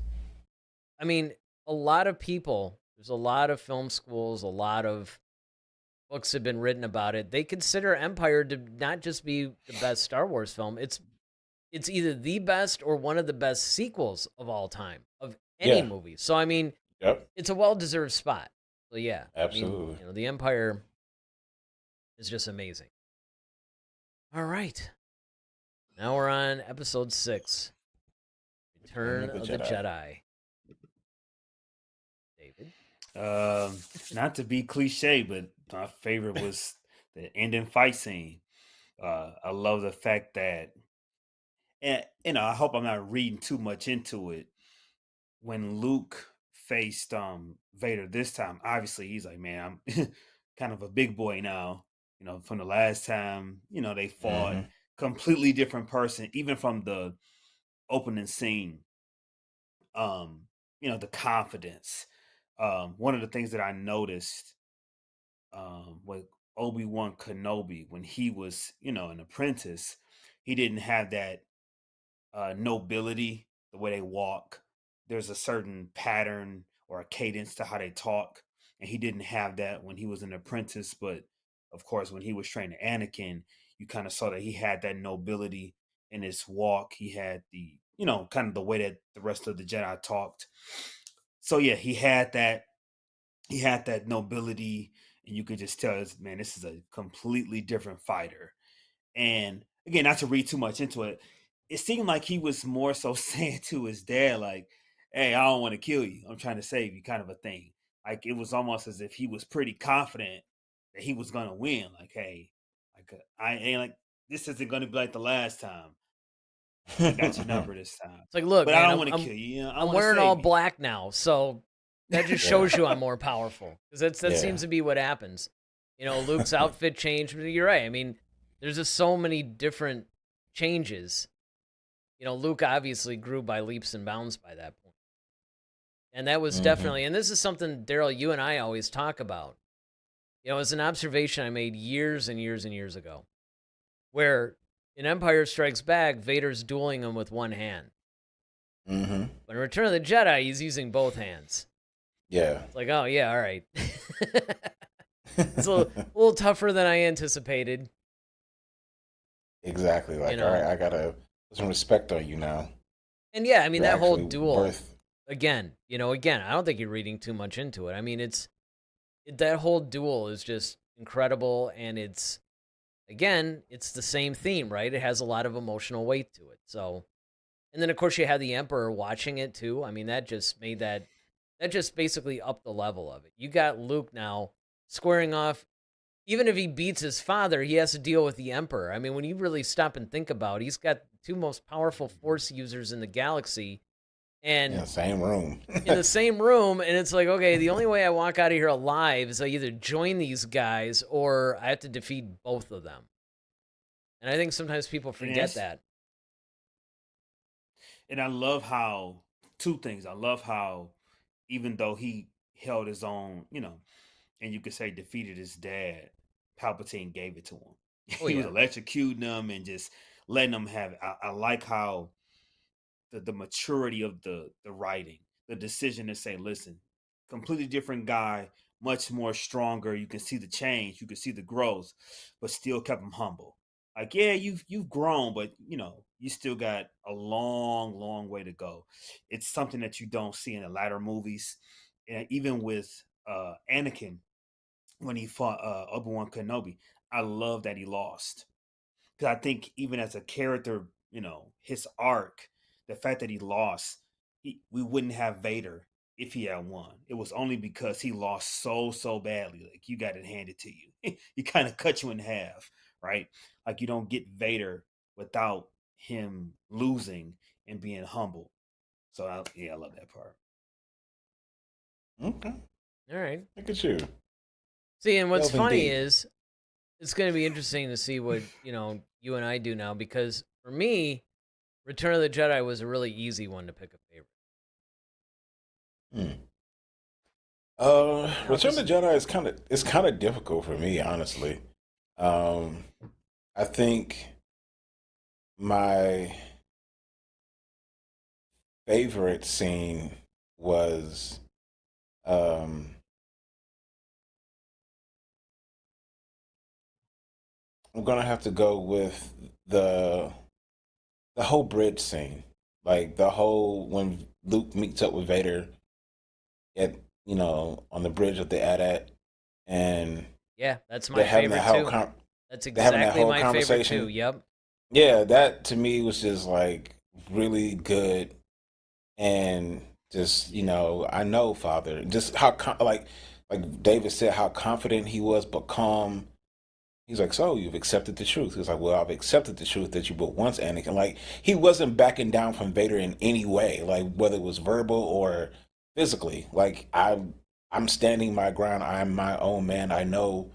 Yes, there are some truths that I've had to accept. I've come to grips with that. Can you And he's almost like accepting. deflecting it back He's to him? accepting his fate too. It's just like, okay, look, Yeah. whatever, wherever this takes me. Yep. I'm cool with. Yeah. Exactly.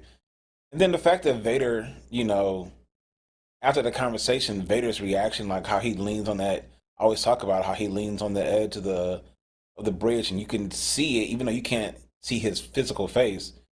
His body mechanics just show that he's really contemplative, and he's really like he's feeling the conflict of like, man, do I really want to lose my son over this? I've already lost Padme. I didn't even know I had this kid, and then I already lopped off his hand once, which makes him closer to me, which I don't want for him to have. And then now I'm basically having to give him over to the same guy who duped me. Do I really want to do that? It's just seeing that whole thing um, was really pivotal. But I think my other would be, I can't say it's a particular scene, but the growth of Han, like Han being more compassionate. You see the way he cares for Leia, like it's you know where's when they came back. I thought she was with you. All right, well, we got to go find her. He or when she got shot in the arm, and he's like, "Don't move." Scudo, like he's willing to take the blast for her. Like he's just really become selfless. So those would be my two for Return of the Jedi. Well, and I mean, I gotta say, just even going to the Empire Strikes Back through Return of the Jedi, the Han and Leia story arc, I could have seen an entire movie based on that. Oh yeah, Like their whole like love story, and then just their interaction. I mean, I love that too. I would say that that's something, and that's a problem. I can't really, there's a scene in Empire where they first kiss or whatever, and then there's like some moments in Return of the Jedi that were particularly tender or whatever, and it just showed the growth really in both characters in that sense. mm-hmm. But really, it's more the entire story arc that I love.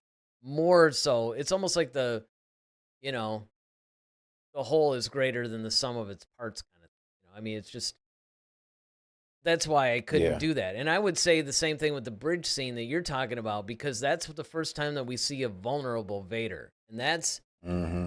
that's a really fascinating thing. And in fact, if I were going to maybe juxtapose that and say, well, is there an honorable mention or is there something kind of like that? Then I would say, yeah, when Luke reveals to Leia, hey, Yeah. guess what? You're my I'm your sister, brother. and you know what that means. If Vader's my father, he's yours too. And Waka just waka waka. and basically, talking about, hey, listen, you have those powers, it's just basically this whole like revelation thing. And I think people overlook that scene. Yeah. And to me, that was actually the two most surprising scenes, even as a 12-year-old kid when I saw those, were that one and the Vader scene, because you're not used to seeing Vader in a more quiet, vulnerable moment, just having a frank conversation. Yeah. The whole Obi-Wan thought as you do, and, it just, yeah, you could tell that he was being reflective and wistful in a lot of ways, and there was a vulnerability there. And, at first you thought, hey, you know what, maybe he'll change his mind. Then, of course, he ends it with, you don't know the power of the dark side, and yep, up we go. And I'm sure, Vader in the elevator said, listen, if he starts anything about, hey, I can bring back people from the dead, or, Bunch of crap. It's like it's a bunch of crap. There's certain things he may promise you. Just know, not going to happen. He's going to renege on it. So just be prepared, I like the refill. Look at me. I mean, another great, because just like the line in Empire Strikes Back where, it's like, the Force is with you, young Skywalker, that whole line. Just like I would say that's my favorite line. Probably one of, if not my favorite line in Return of the Jedi, is when he throws down the lightsaber and is like, I am a Jedi like my father before me. When he's, standing up to the Emperor, you're like, wow, I got chills right now. Just like him doing that. And then, of course, the Emperor's just like, all right, there'll be a Jedi. Boom. And then just, proceeds to start to kill him. But again, there's a lot of moments, Return of the Jedi gets fairly, I would say, criticized for the heavy Ewok presence. Even though some of it was cool, like I did like the whole interaction with the characters and the Ewoks, and then of course when Luke makes the Ewoks think that he's their god or something, it's enhance it. They already thought of him as that, but when he uses the Force to make them float and everything, that was pretty cool. I mean, there was a lot of really good character moments between each of the characters. You had that, because remember, prior to that, other than in A New Hope, you didn't have anything where you had all the characters together. It was usually Luke and R2 were off on one adventure, and then Han, Leia, and 3PO and Chewbacca were on another one. And this is, again, the first time that Luke and Han and Leia were actually together.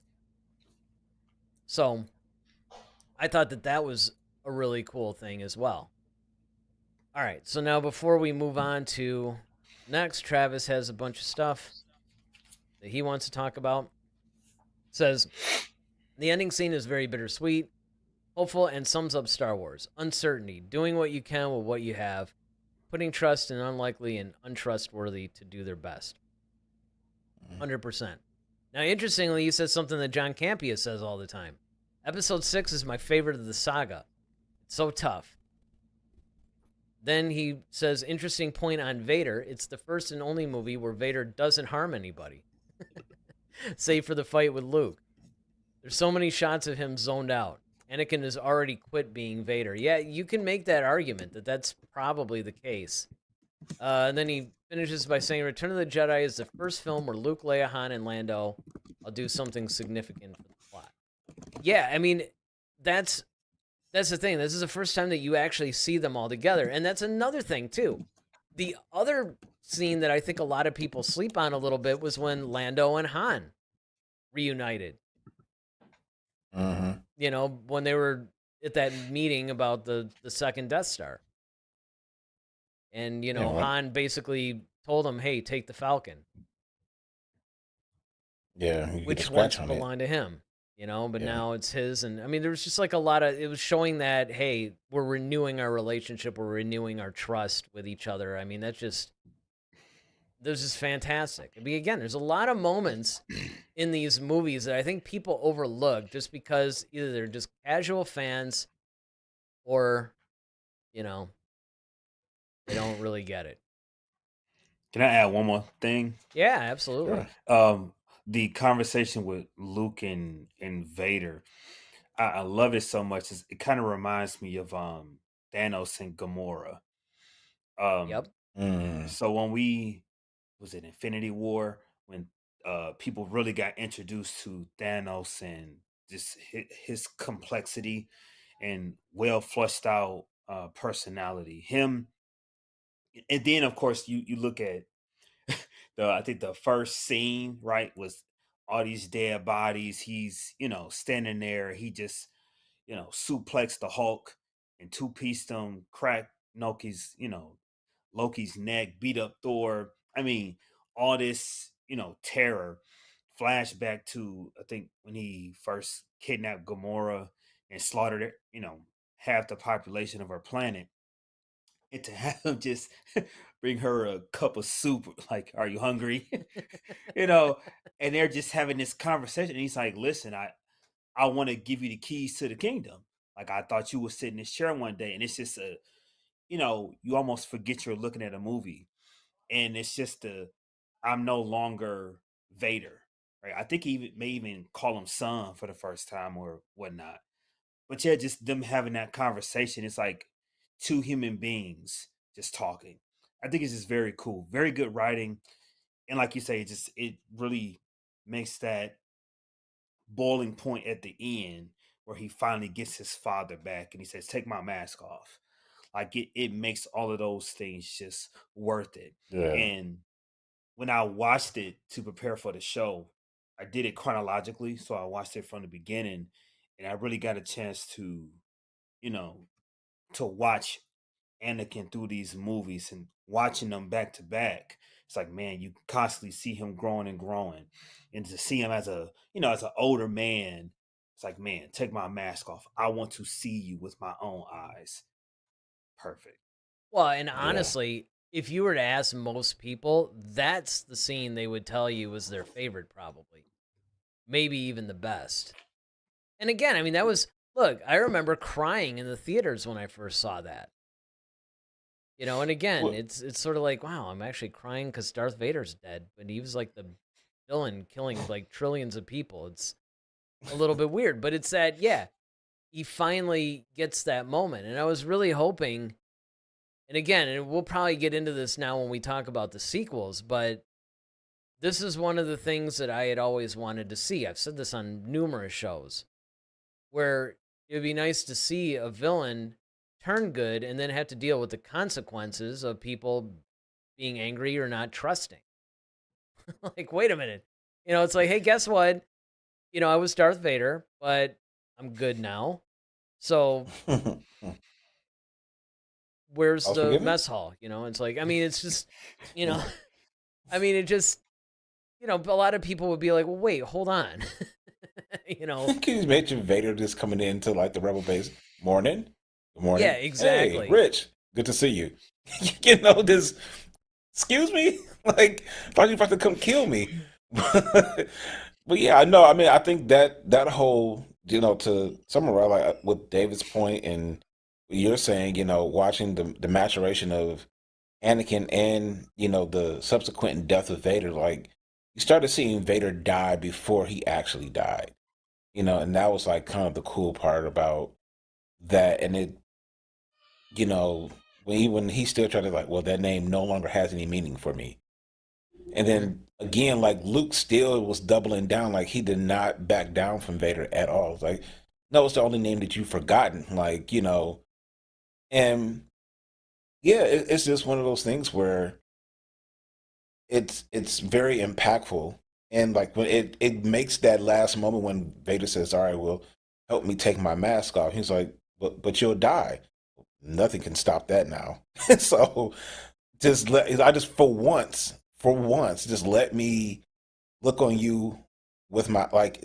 I'm not looking at you through the eyes of Vader. I'm looking at you through the eyes of Anakin, and I want to see what that looks like for one time. That's the part that was just like, man, you really think about it from that Yeah, I perspective? mean, it's deep. Yeah, Because it's it's deep. too, it's too bad they didn't make this stuff earlier. Because then Luke could have been like, the name no longer has a meaning. Yeah, how about Mustafar? How about high ground? Do those, Exactly. those have any meaning? Obi-Wan. Yeah. Bet you that name has some meaning. But yeah, I mean, exactly. It's a lot of it has to do with that was a perfectly done redemption arc, and it's true. A lot of times, in the recommendation by most people is still to go original trilogy, then the prequels, and then, if you must, the sequels. But there is merit, though, to actually watching them in more chronological order, right? Like one through, because of exactly what David said. You really then see that whole arc between Anakin being this confused little boy all the way through his fall and then his eventual redemption. There's just a lot there. Travis says Han goes from the one criticizing Luke's ability to make a shot blindfolded and Ben's advice to being the blind one, having to tap into that advice Ben gave him and pull it off. And yeah, and then he goes, in my mind, maybe Han named his kid Ben after the guy who gave him the advice to look into himself and tap into the potential he didn't know was there.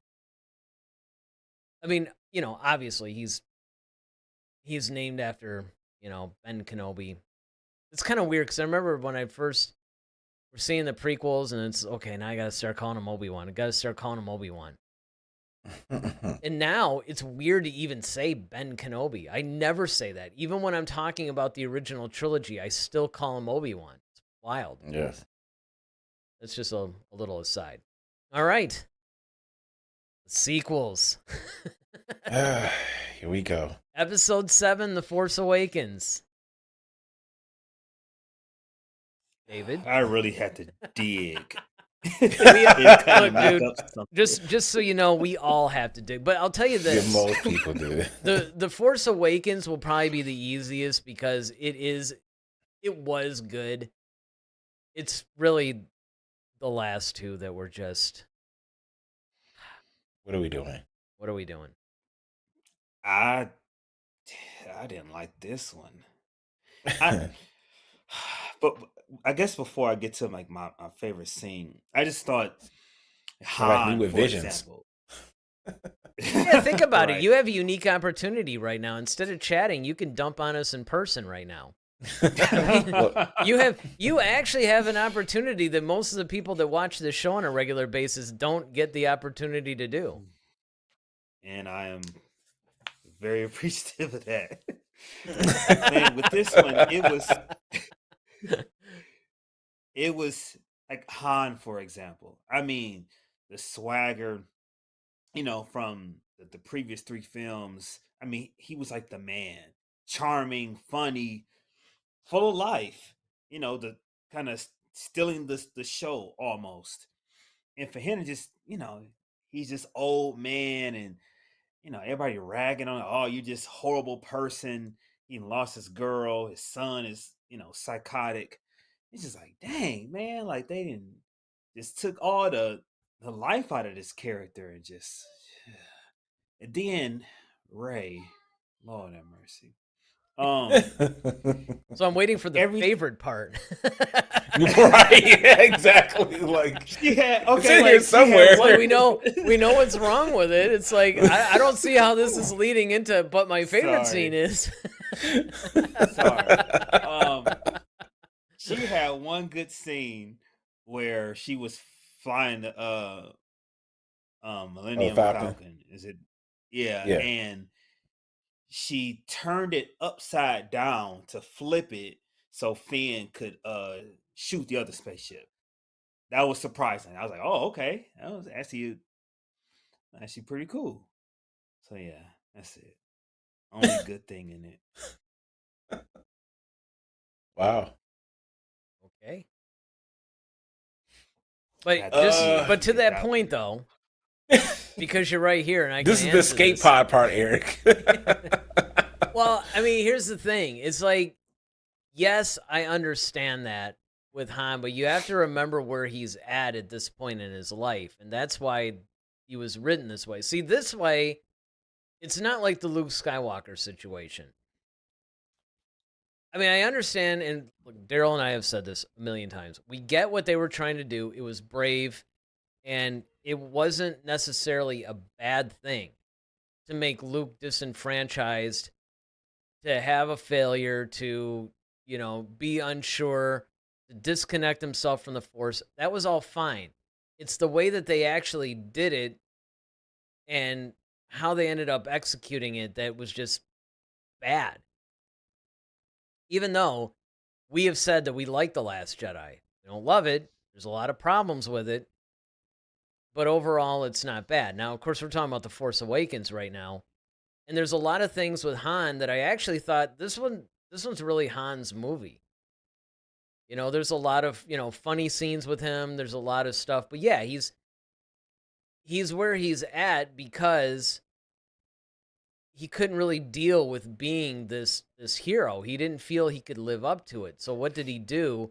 He went back to the familiar. He went back to smuggling. He basically ran away from his problems. And I think that that's the theme that you have in this movie.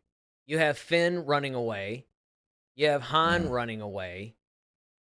You have Rey was running away. Rey was running away. You had a lot of people. I mean, if you want to even think about it, Kylo was running away. He was trying to basically run away from what he felt was his destiny at first. I mean, one of the things that I thought was really cool about The Force Awakens was it's the first time that you had a dark side user who's actually tempted by the light. That was kind of flipping things around, on its head. Yeah. This is what you all do so masterfully. Y'all take something horrible. Here it comes. Here it comes. Your explanation of it is way better than what it actually is.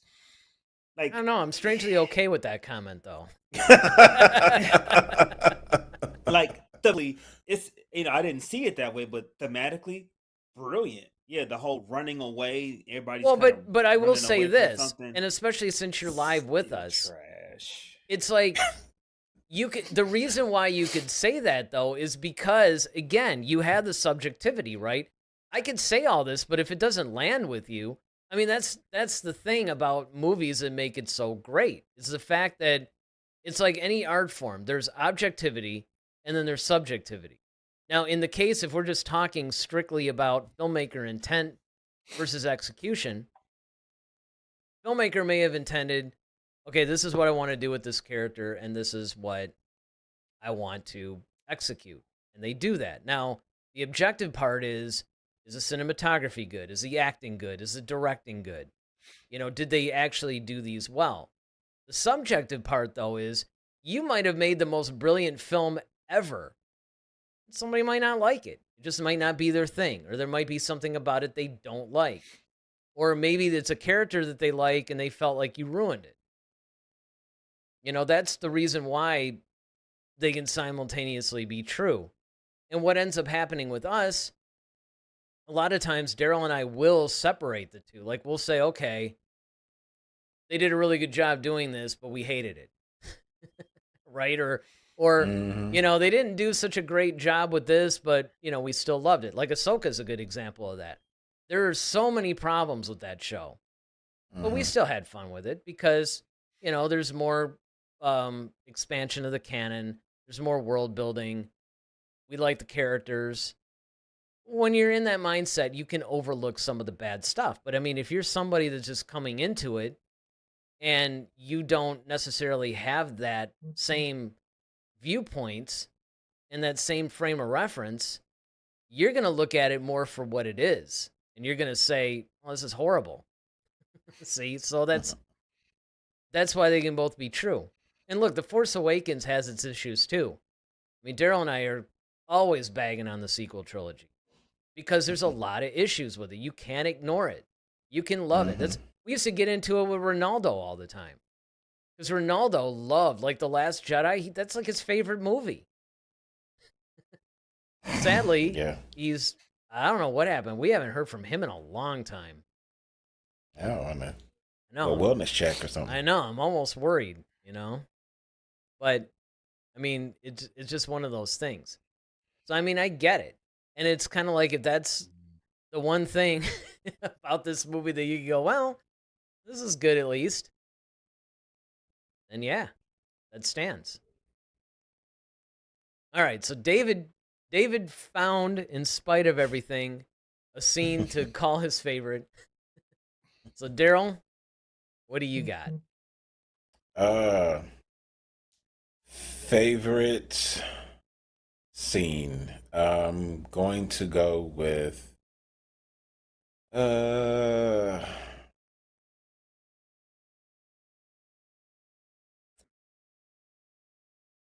I'm trying not to mix the movies up. Said Is that? Said the longtime Star Wars fan. Well, yeah, I know, but see, because it's the sequels, I don't watch them as much as I do the prequels and the original trilogy. Imagine that. So yeah. David, he gave his favorite scene. To him, the best scene would be the ending credits. Absolutely. Right. Like, thank God. You want to talk about, like, that's the best. Right there, that's the best scene in the world. When I saw that, it's like... Okay, so the best scene was the scene where Kylo kills Han. And I think it's just because of the dialogue. Again, it's the moment, it's the music Hands change. down. Absolutely. When you look at Chewie, just the whole moment just feels dark, and you see like the lighting just change, and you know something's going to happen. And the Kylo line where he's like, I need you to help me do something, and I don't know if I have the strength to do it. And it gives the impression that, like, okay, yeah, son, I'll help you do anything because I'm your father. Well, it gave you the impression that he was going to turn. Like, right, that's what I'm saying. It's kind of like, oh, sweet. He's actually seeing the error of his ways. He's got his father. He's getting all emotional. And yeah. I'm sure that's what Han thought, too. Exactly. And then for him to be like, okay, because he's his father, he's like, yeah, son, whatever you need. And then he just, like, impales him. You're just like, and then not only that, but the way that, like, as he's crying, Han looks at him and wipes the tear with his thumb and then falls. It's just like, oh yeah, I know. Wow, it's such an emotional, powerful moment. And then the howl that Chewie lets out, because that's his best friend. I mean, those two have been together forever. It was just like, if there was a death scene, like that's the one.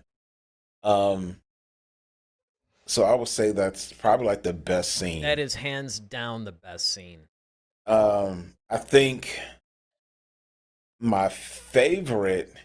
Now let's see if our favorites match. Is another Han Solo moment when he's like, well, that's not how the Force works, or you're cold. Like, Chewie's got all this fur on him, and he's just like, oh, you're cold?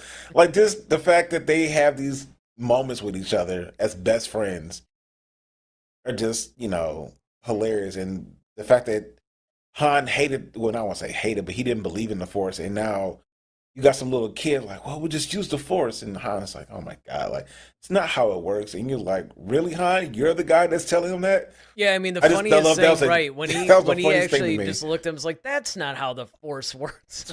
I mean, first of all, it's weird to hear him say things like that. Exactly. Because those are, I mean, all the Han Solo hilarity, I mean, it was really his movie more so than anything. And I mean, the humor that he had, like, especially when he finally got to use Chewie's bowcaster. He's like, I like this thing. He starts using it all the time. Yeah. The other one is just like, when he told Rey, when they were going into Maz's castle, and she was like, don't look at anybody. And she was like, which one? He's like, all of it. There's none. Just don't even look. Just act like you don't see nothing. Just keep walking. That was just the funniest thing to me. Oh, yeah. But I mean, those are my two scenes. But I will have to say, my favorite scene, if I had to pick a favorite, it was the scene where, Han was telling Rey and Finn, like, everything that you heard, the Force, the Jedi, it's true, all of it. Like, that whole scene where he kind of goes into, what happened to Luke, like, some of the stuff that, I mean, just that whole scene was great. I mean, it was perfectly acted by Harrison Ford. And, it was such a great expansion of the Han Solo character. And for a Han Solo fan like myself, I mean, that's actually the thing that really made the movie so great. I mean, you could even go into the whole, like the Rathtar scene where he's, Mm-hmm. talking to like, I forgot, because Contra Club was mentioned, but then there was the one he was actually facing, and I always forget their name. But man, I mean, just that whole thing was great. Mm-hmm. So a lot I'll of the always Han pay. Solo stuff, yeah. And Yeah. again, another scene that was really good and it was actually pretty chilling was, of course, the whole Hux speech. Yeah. Where it was almost like some World War II like Nazi fascist rally or something. And I mean, it was just the way that it was delivered and everything. It's like, okay. And then of course, one of the problems with the movie is the fact that they didn't hang on or explore some of the emotions deep enough. Like when Hosnian Prime and like 5 other worlds were destroyed, like Mm-hmm. nobody even mentions it, and then it's never even mentioned in The Last Jedi. It's like, well, hold on. Um to Yeah. review, the world that was actually housing the entire government of the New Republic has just been destroyed. You wouldn't not gonna talk about Nothing. that? I mean, Yeah. anybody You're want not gonna to, say anything. yeah, talk about that at all, or But again, I'm not trying to make this about the problems of the movie. It's just that this there's is so this is many. supposed to be it's supposed to be our favorite scenes, right? I mean, Oh yeah. I'm I trying think to do that. if I gave an honorable mention, it would also be when Kylo held that blaster bolt and Yeah, that was another one. I and was thinking about that one too. That was a really good one. There were a lot of really good scenes, particularly Kylo scenes. Even Mhm. when he's holding like Vader's helmet, I'll finish what you started and all that Oh stuff. I yeah. mean, that was a great scene too. Yeah. Um, all right. So now Travis is like, hey, the trilogy I was alive for all of, and my trilogy in many ways. I don't have to dig very far at all. So after we just ripped on the trilogy, Travis is like, hey, this is the one that He I grew up grew on up on, essentially. and again, and this we talk about this, right? Like two fans, two generations, all things Star Wars. Why we called it head to head, even though we agree on like 90% of the stuff. But that's what it came from, is that depending on when you either came into this or maybe what you grew up on, it's going to make a difference in how you feel Hmm. about certain projects. That's why we welcome everybody. I mean, even if there's something that we particularly have a problem with, it's great when somebody writes in and goes, I don't know, I guys. love this. Yeah, I love this. I think you're wrong. Just go back to some of our earlier stuff when you could see us debating with Ronaldo. It got to be a joke because it's like, oh, we hated it. Watch. When we talk about it with Ronaldo, he's going to love it. And sure enough, like Yep. even Visions, when we were first bagging on Visions, Ronaldo's Oh like, oh, this is yes. like my favorite series. We're like, of Of course course it it is. is. Of course. All right, so then Travis goes on to say, going into that idea, Han maybe had the Force, saving Lando while being blind. He full on shoots a stormtrooper without looking in this one. The thing is, you have to remember how Han Solo was written by Lucas. He was supposed to be one of the best marksmen in the galaxy, like hands down. Hmm. Best marksman, best pilot. That was the thing that made Han like who he was. And again, I think that we always have to be careful. You and I did entire shows. Whenever we start talking about the Force, we always talk about this. Like, look, you can't make everybody Force sensitive. You Hmm. just, if you do that, you're going to diminish the importance of the Force. Yes, we know Obi-Wan said the Force binds us. It's between us. It's, all living things. It's in the trees and all this other stuff. Yes, that's true.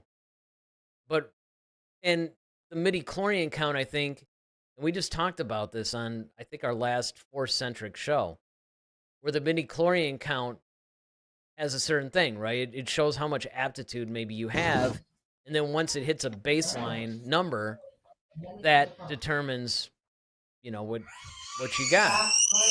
But I mean, until then, you can't make everybody Force sensitive. Right. All right, going on. Travis also says Finn activating that saber. Every time he does it, knowing he doesn't have the Force, gives you that rousing sense of an underdog, tackling the threat he can't win with skills he doesn't have. I was actually going to bring that up. I was going to bring up because, of course, there was the one stormtrooper, the old traitor, that guy. Oh, yes. And then he activates it and he, fights or whatever. I thought that was one of the things that I did like about the sequels, by the way, is that you had these guys using lightsabers that weren't trained, and it was an interesting thing, right? Because you're usually used to seeing Jedi using these who have some level of training, some level of skill, some swordsmanship. But these guys are just like, oh, all right, I'll use this thing. And especially when Finn went against Kylo. And he did that because he cared about Rey. Talking about being friend zoned, right? Yeah. We thought that Anakin Right. was friend zoned by Padme. Oh, yeah. I mean, poor Man. Finn. Finn was friend zoned hard by Rey. And Yeah. he's risking his life for her. And see, that I would be the Finn. I am the Finn of the galaxy. That, I would be doing all this stuff for somebody, and, they're just like, oh, that's nice, whatever. All right. Right. Not going to bring my own psychology into this. Travis says, as a whole, the escape from Maz's castle is awesome. Yep. Finn killing the troopers with the saber, the resistance arriving, and the one shot of Poe blowing up all the fighters. Gives me goosebumps. Again, all true. All that stuff was great. And I think that The Force Awakens in particular felt the most like your traditional Star Wars. Yeah. It was definitely done to kind of bring everybody back into the nostalgia of the original trilogy. Mm-hmm. And even though people were, I remember the criticism was that it was too much like Episode 4. But that was done on purpose. Like Right. poetry, rhyming, right? It's gonna have some of the same story beats and things like that. That was all done intentionally. Even though it does get a lot of grief for it a lot of times. All right. The Last Jedi. Yes, Here we're we go. almost Now done. this Last two movies. last two movies. This one's gonna be probably a little tougher. David, what do you got for us? Yeah, this was Besides tough, the screaming 'cause- child. Yes. See, we're on The Last Jedi and there's somebody screaming in the background already. That's probably what it's probably like, Even he this doesn't like sums it. up this right here sums up my entire feeling about this. Most of the fans are echoing your son right now. Right. Oh, man, had to dig for this one. So, Yoda Gotta be talking to Canto Luke. Bite, right? I mean, You said what? I said it's gotta be Canto Bite. Oh, right. I mean, isn't that everybody's?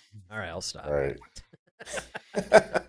When Yoda was talking to Luke, and he's burning the literature and stuff, and completely lost his way, pissed off and everything.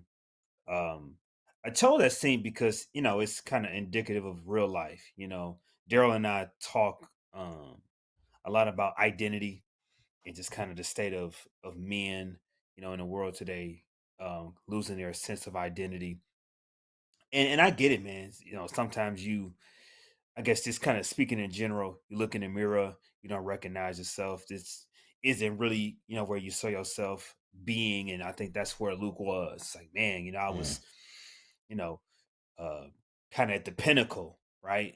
And you saw Han's reaction, and then, this is his. At least the way from my perspective, seeing it in the movie, he didn't do right by, baby Vader. So he felt bad about it, and he just kind of couldn't recover. It just totally, unplugged. And, Yoda comes to him to give him that sense of identity back, to help put the pieces back together and kind of restore them. And like I say, just indicative of real life. So I think sometimes, individuals, we have that happen. Tragedies or trauma happens, and you kind of lose that sense of identity. And, sometimes Yeah.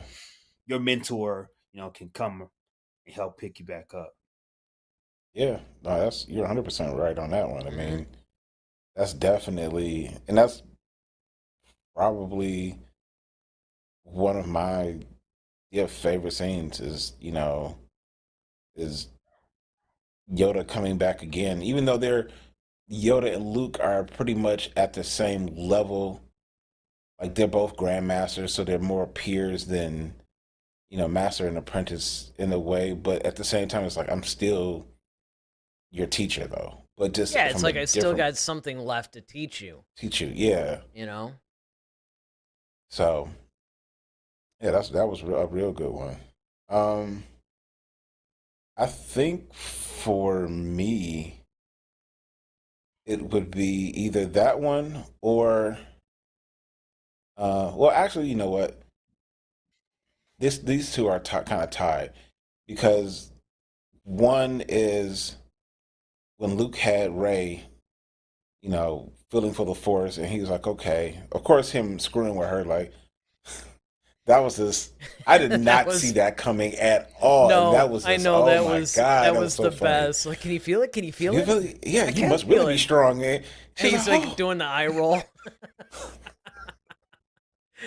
I mean, it's almost like that was he's just, making fun of the Force, you know? It's like, yeah, he's being so like condescending and sarcastic, man. It's just, I just never thought I would see Luke in that, but it was brilliant. But no, it see, was the that's more part like where what Han would have said about the Force. exactly. But it was the fact that like when he told her, it's like, okay, you went to the dark and you didn't stop yourself. Like that's the part that kind of freaked him out. And juxtaposed to that was when Snoke was talking to Kylo, and he basically was telling him like, well, I thought you were going to be the next Vader, but you're just some scared kid in a mask. And I was just like, ooh, that was Ouch. yeah, that was a chop to the throat right there. Like, oh, all right, like, and uh, that was a really um harsh lesson, but I think that's the right one before he led up to killing Snoke, if I'm not mistaken. Mhm. That's when he pulled the whole lightsaber trick, and that was so. Yeah, those would be my Which, I best and mean, favorite. and that's the thing. I mean, for me, it's going to be a tie between uh David's, of course, the whole like Luke and Yoda thing. I mean, really, I can almost go a three-way tie because I was going to say it's a tie between that one and when Kylo actually kills Snoke. Mm. You know, when he's like, "Oh, I can feel it." Oh, you're turning because he thinks that he's about to kill Rey, not Hmm. realizing he's, pretty much narrating his own death scene. That's Yeah, that's pretty much what was happening. it And was so, sneaky too. yeah, it was totally sneaky, and it was something again. It was very inventive. Yeah, that's a good word for it. Very So I inventive. mean, it would be like a tie between those two, and then of course, um, the whole ending scene when Luke is basically projecting himself and he's facing off, and Kylo's going ballistic, and they do that whole More. barrage, and then of course Luke just kind of brushes off dust off his shoulder, and Yep. Boss status. that God was mode pretty awesome. activated. Yeah. Now it would have been more impressive if that actually had been him, but then again, that force projection thing from like another planet, that's pretty impressive. Yeah. So And the those fact he are could reach out and touch stuff too. Like, I know. Like he gave Leia the dice and all that. I mean, it just it's those things. And again, I think that this is the thing with The Last Jedi. There's a lot of really great lines. There's a lot of really great scenes.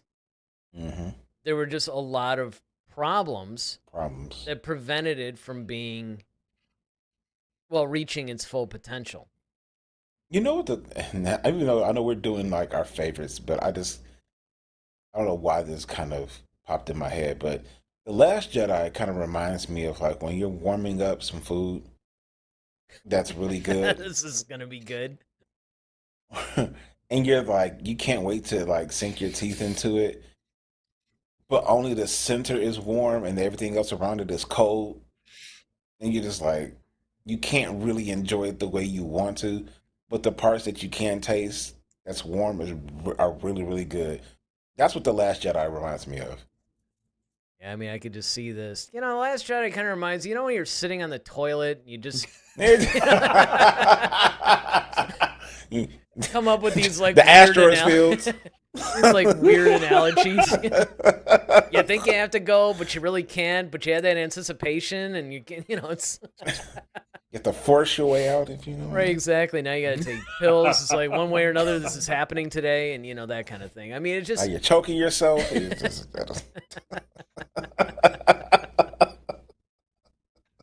But I mean, it that's the problem. The problem is that there were just some really bad decisions made, and there were some issues with some of it. But undeniably, there are some really great scenes. There's some great lines.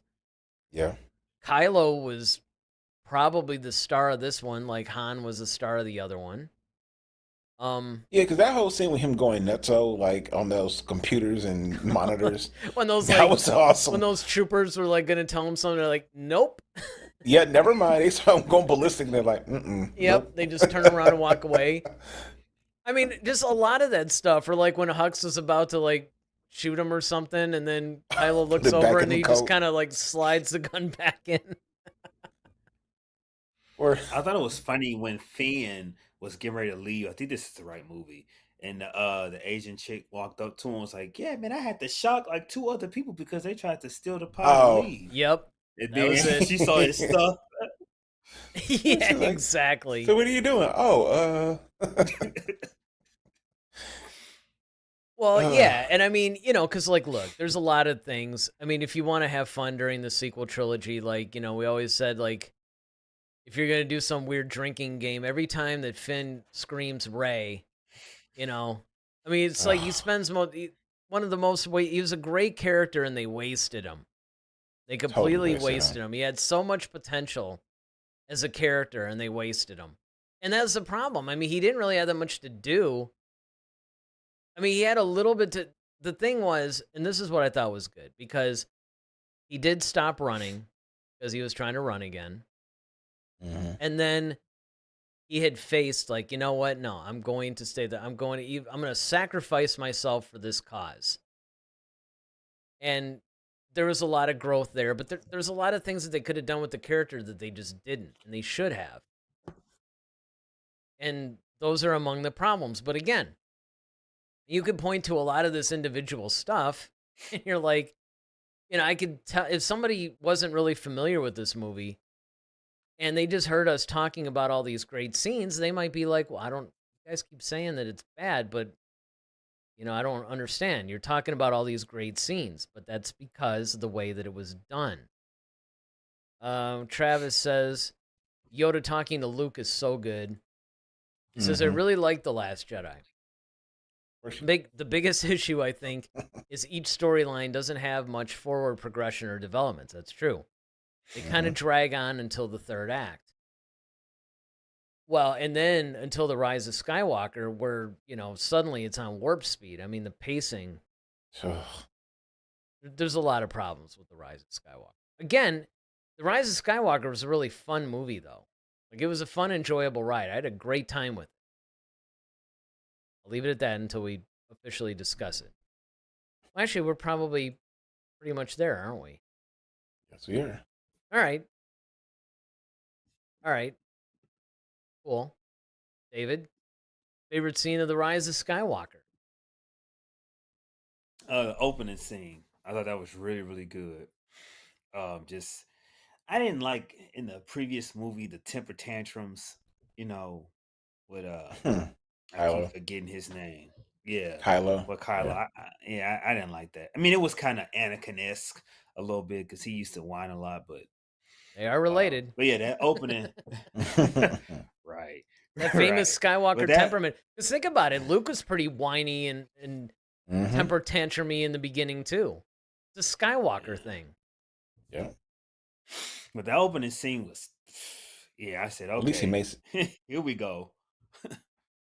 When he was going through that forest and he was killing all those. Yeah, just man. I said, okay. Where was that last movie? Okay. I don't know. I mean, The only thing about that scene is that, like, I mean, you eventually know, like, okay, he was trying to get that Wayfinder, but it's kind of like, all right, well, why were those guys like who was he killing, and why were they just burning the whole place down? I mean, was it just him being angry, or was he having a temper tantrum moment? Because it looked like that's what he was doing, but Well, because I I mean, remember some things from the novelization plus just explanations that I had read that yeah, he was looking for the Wayfinder. They were getting in the way of him finding it, like wherever it was located. He had to get through them to get to it. That was the idea. mm, It wasn't really communicated very well in the movie exactly. because you didn't even know what was going on until Yeah, you because got it to just Expo. started with that. Yeah. Yeah. Which again, I mean, look, I don't need exposition for every little thing. I mean, that's why with the superhero movies, I love it when, do we really need the origin story of Superman or Batman again on film? No. Just do what the comic books do. Just start with another adventure. And they're doing hmm that now. Or if Yeah. they do give you the origin story, they give it to you in like a really quick succession, like a little montage, and then they get into the main story. And so I hmm don't necessarily mind that they started this, but they didn't really give a whole lot of context in that opening crawl for this. True. But I agree. I think that whole opening sequence was really good. And Kylo, again, he's I think I like the characterization of him even better in The Rise of Skywalker than I did in The Last Jedi. Oh yeah. Yeah. Hmm. Rise of Skywalker. I would say uh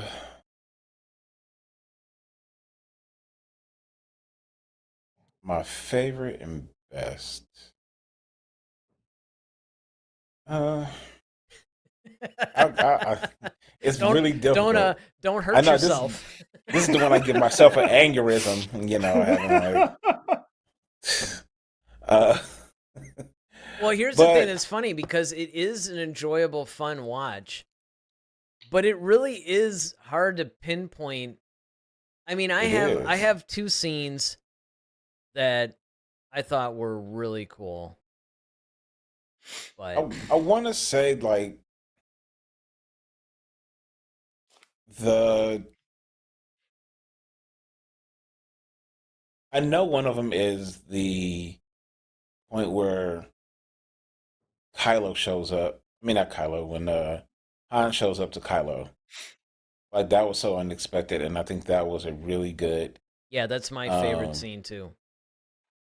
because it was just kind of like a moment that we didn't think Harrison Ford was going to be back in this again. Second of Yeah, all, he owed uh, somebody money. yeah, exactly. He needed to pay a quick bill. Um, but I like the fact that they kind of like juxtapose that to Force Awakens when he had that same conversation. Like I have, but this time it was the reverse. This time he actually went back Yeah. and Yep. They threw did his the reverse lightsaber of the away. dialogue. It was a really, really Yeah. good scene. It was a smart scene. And that's for that reason, it's probably my favorite too. I was gonna say the only other one is when, he turned into Ben Solo and then he started doing Yeah. a lot of that stuff and, teaming up with Rey and like even when he, jumped on that pillar thing I and he's think like, he's like, ow. ow. But I mean, Yeah. just the whole No. characterization. I mean, that's why it was so heartbreaking when you find out that Adam Driver actually wanted to do another Star Wars movie as Ben Solo. hmm And I'm like, well, yeah, I mean, for me, and I know a lot of fans like me because a lot of people expressed dissatisfaction with the decision. I would like to see a either a prequel. His idea was actually a sequel. And of course, the Disney execs were like, well, I don't know how he could have survived or whatever. I'm like, you brought Darth Maul back. Number Yeah. two, I mean, You he brought just rolled off Palpatine the back. side. Yeah, right. Granted, I I mean, mean, let's start there. there are some there's some things that you can talk about, his whole True. obsession with like magic and medicine and science and all that, and the whole Sith arts. And I mean, he was obsessed with like life and bringing back life and all kinds of stuff like that. So Necromancing. you can hang Yeah. with that. I mean, even the expanded universe back in 1991 had him, making clones of himself that he could eventually inhabit if he had to. So I mean, it's not necessarily a stretch. Yeah. Again, I think my other one would be the one with the training with Leia. Seeing yeah, that that was cool was too. cool. That was really good too. That was Yeah. that Because I was think good. that was just one of the things that we never, something that we as fans always wanted to see because we knew she had the ability, but we've never seen like a live action version of Leia with the lightsaber and see what her, and even her design of her lightsaber was cool. So it was Oh just man, her like, her lightsaber is my favorite one. so I was just like, this is pretty, this is pretty sweet. So I think those two are probably my favorite ones. Yep. All right, Travis says, ironically, the Finn Rose storyline is my favorite part of the film. Feels the most like Star Wars to me. Especially in The Last Jedi, I could see that. Definitely. Because there is a certain Han Leia bantering that they're doing. And again, this is another thing that drove me nuts, though. You have this whole thing, and now Finn basically friend zones Rose. But then she basically, like, she kisses him at the end or whatever. So you think, okay, cool, they're going to be together. And now you go to The Rise of Skywalker and they barely speak to each other. It's like, I mean, these are He the didn't quit kinds of. it. Right. Right. All right. He goes on to say, one of my favorite scenes from Rise is only in the novelization. Of course it is. The novelizations are always better, it seems. When Finn stays behind to shut off the beacon on the destroyer, Rose asks what he's doing, and he says, saving what I love. So, again, if that had been in the movie, then that would have Yeah. made more sense, and it would have given some payoff to what was started in The Last Jedi, but they didn't do that. Because they wanted to maintain this insanely fast pace. I mean, the whole Zori Bliss stuff, I thought that was pretty cool. Like, everything that was on that planet, actually. Yeah. The diet and the Force, I kind of like that. I mean, it got a little bit weird, but even when they started dueling, because they're like bringing items back and forth from Vader's room or shrine or whatever it was, Trying. Yeah. and everything. I mean, yeah, it's like again, and this is something you can say throughout the entire sequel trilogy. There's a lot of really good moments in it. But the biggest problem, I think, with The Rise of Skywalker was the fact that there was no conflict. I mean, everything was just too convenient. Mm-hmm. There was no challenge, there was no obstacles, everything just happened, and there was no real sense of tension or drama or anything. Right. And I think it suffered for that. But that said, there's still, good stuff in there. And of course, we all know that Colin Trevorrow was supposed to do it, and it was supposed to be called Duel of the Fates, and then that didn't end up happening, and JJ had to pick it up. And there were actually, I was reading the other day that Ryan Johnson was actually going to do it. Mm-hmm. So, Going to complete his failure. well, I mean, I'll say this. If he had done it, given the path that he was on, we probably wouldn't have liked it, but it might have made more sense because he would have continued the thread. See, that's the problem. The problem when you don't have a plan from the onset is that you had JJ basically starting the whole thing. And instead of Ryan Johnson taking the Kylo attitude of, I'm going to finish what you started, he ends up taking it in another completely different direction. That it was almost like a choose your own adventure thing, like I said.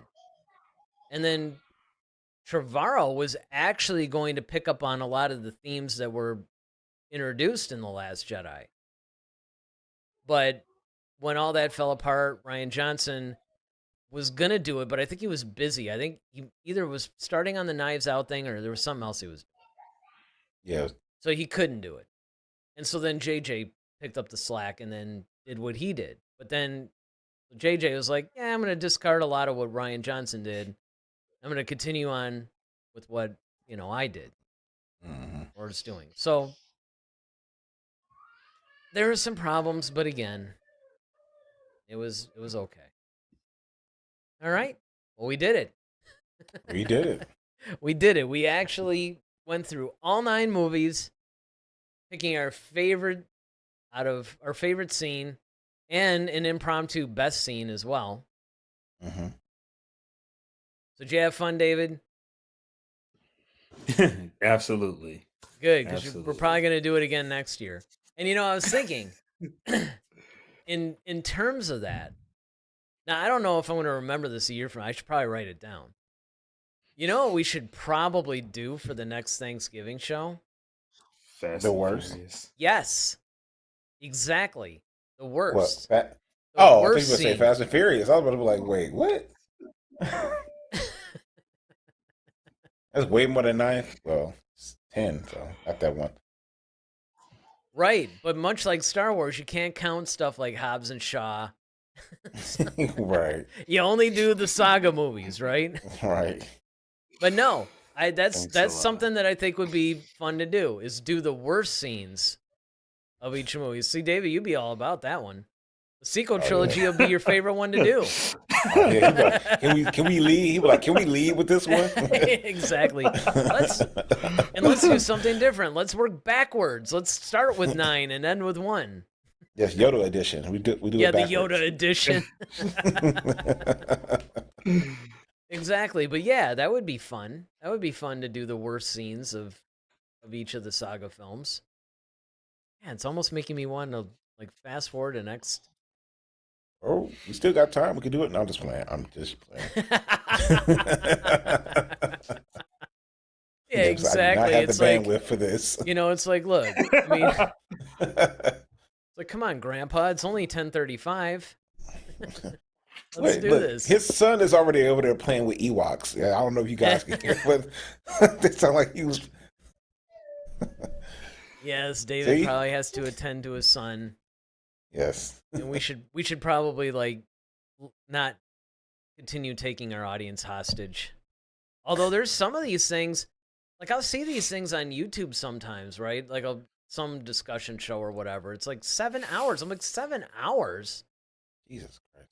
I remember you and I, for some reason, I don't know, we went through this period where this show was 3.5 hours, every week. Yeah, you were insane. And we Well, were and drinking No, energy drinks. what was insane, that wasn't insane. What was insane was the ones that you couldn't do that I had to do on my own. Those were 3 or 3.5 hours. Okay, I'll see that and raise you. What's even more insane than that is when we already did 2 hours and then we realized, oh, we should start this over and do it from the beginning. Oh, yeah. Well, that That was when one- we were pre-recording them. Yeah. And they were audio only, yeah. And I remember Oh my god. there was something that was bad about it, and you're right. It was 2.5, 3 hours, and we're this afterwards sucks. going, dude, this sucks. We can't release this. Let's do it again. And we did it again. in the same night. Same night. Right after that. It's okay, well, cool. Are you ready? I'm recording. Yeah, you're right. That was bad. But yeah, no. How far we have come. I absolutely love our Thanksgiving special ones. I look forward to these every year, every single year. I'm bummed that it's over, but all good things must come to an end. There's my Star Trek reference. The final episode of The Next Generation was called All Good Things. So there you go. All right. All right. So everybody good? Yeah, man. I just want to wish everyone happy Thanksgiving tomorrow. At least For those who our celebrate it. U.S. fans, because don't forget, people Yes. do tend to watch this from all over the world. So Right. So for if those who Ronaldo were celebrate with it, us, he wouldn't be. He's in Honduras. All right. So with that, how are we gonna do this?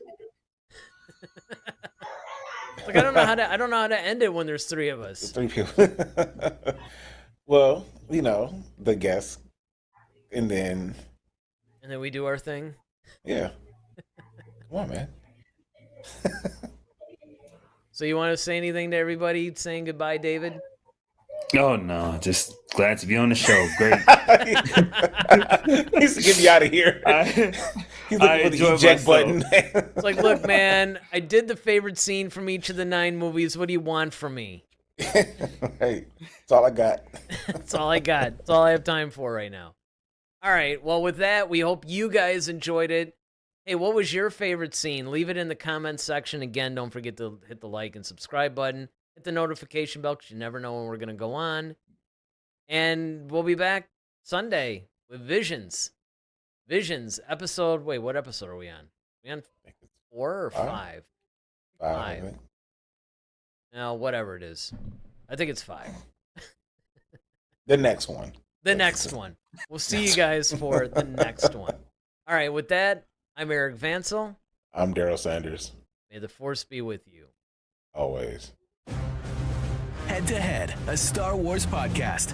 Be sure to follow us on Twitter @HeadToHeadSW. Submit your questions for our next show. Visit our official website at headtoheadswpodcast.com. Until next time, may the Force be with you, always.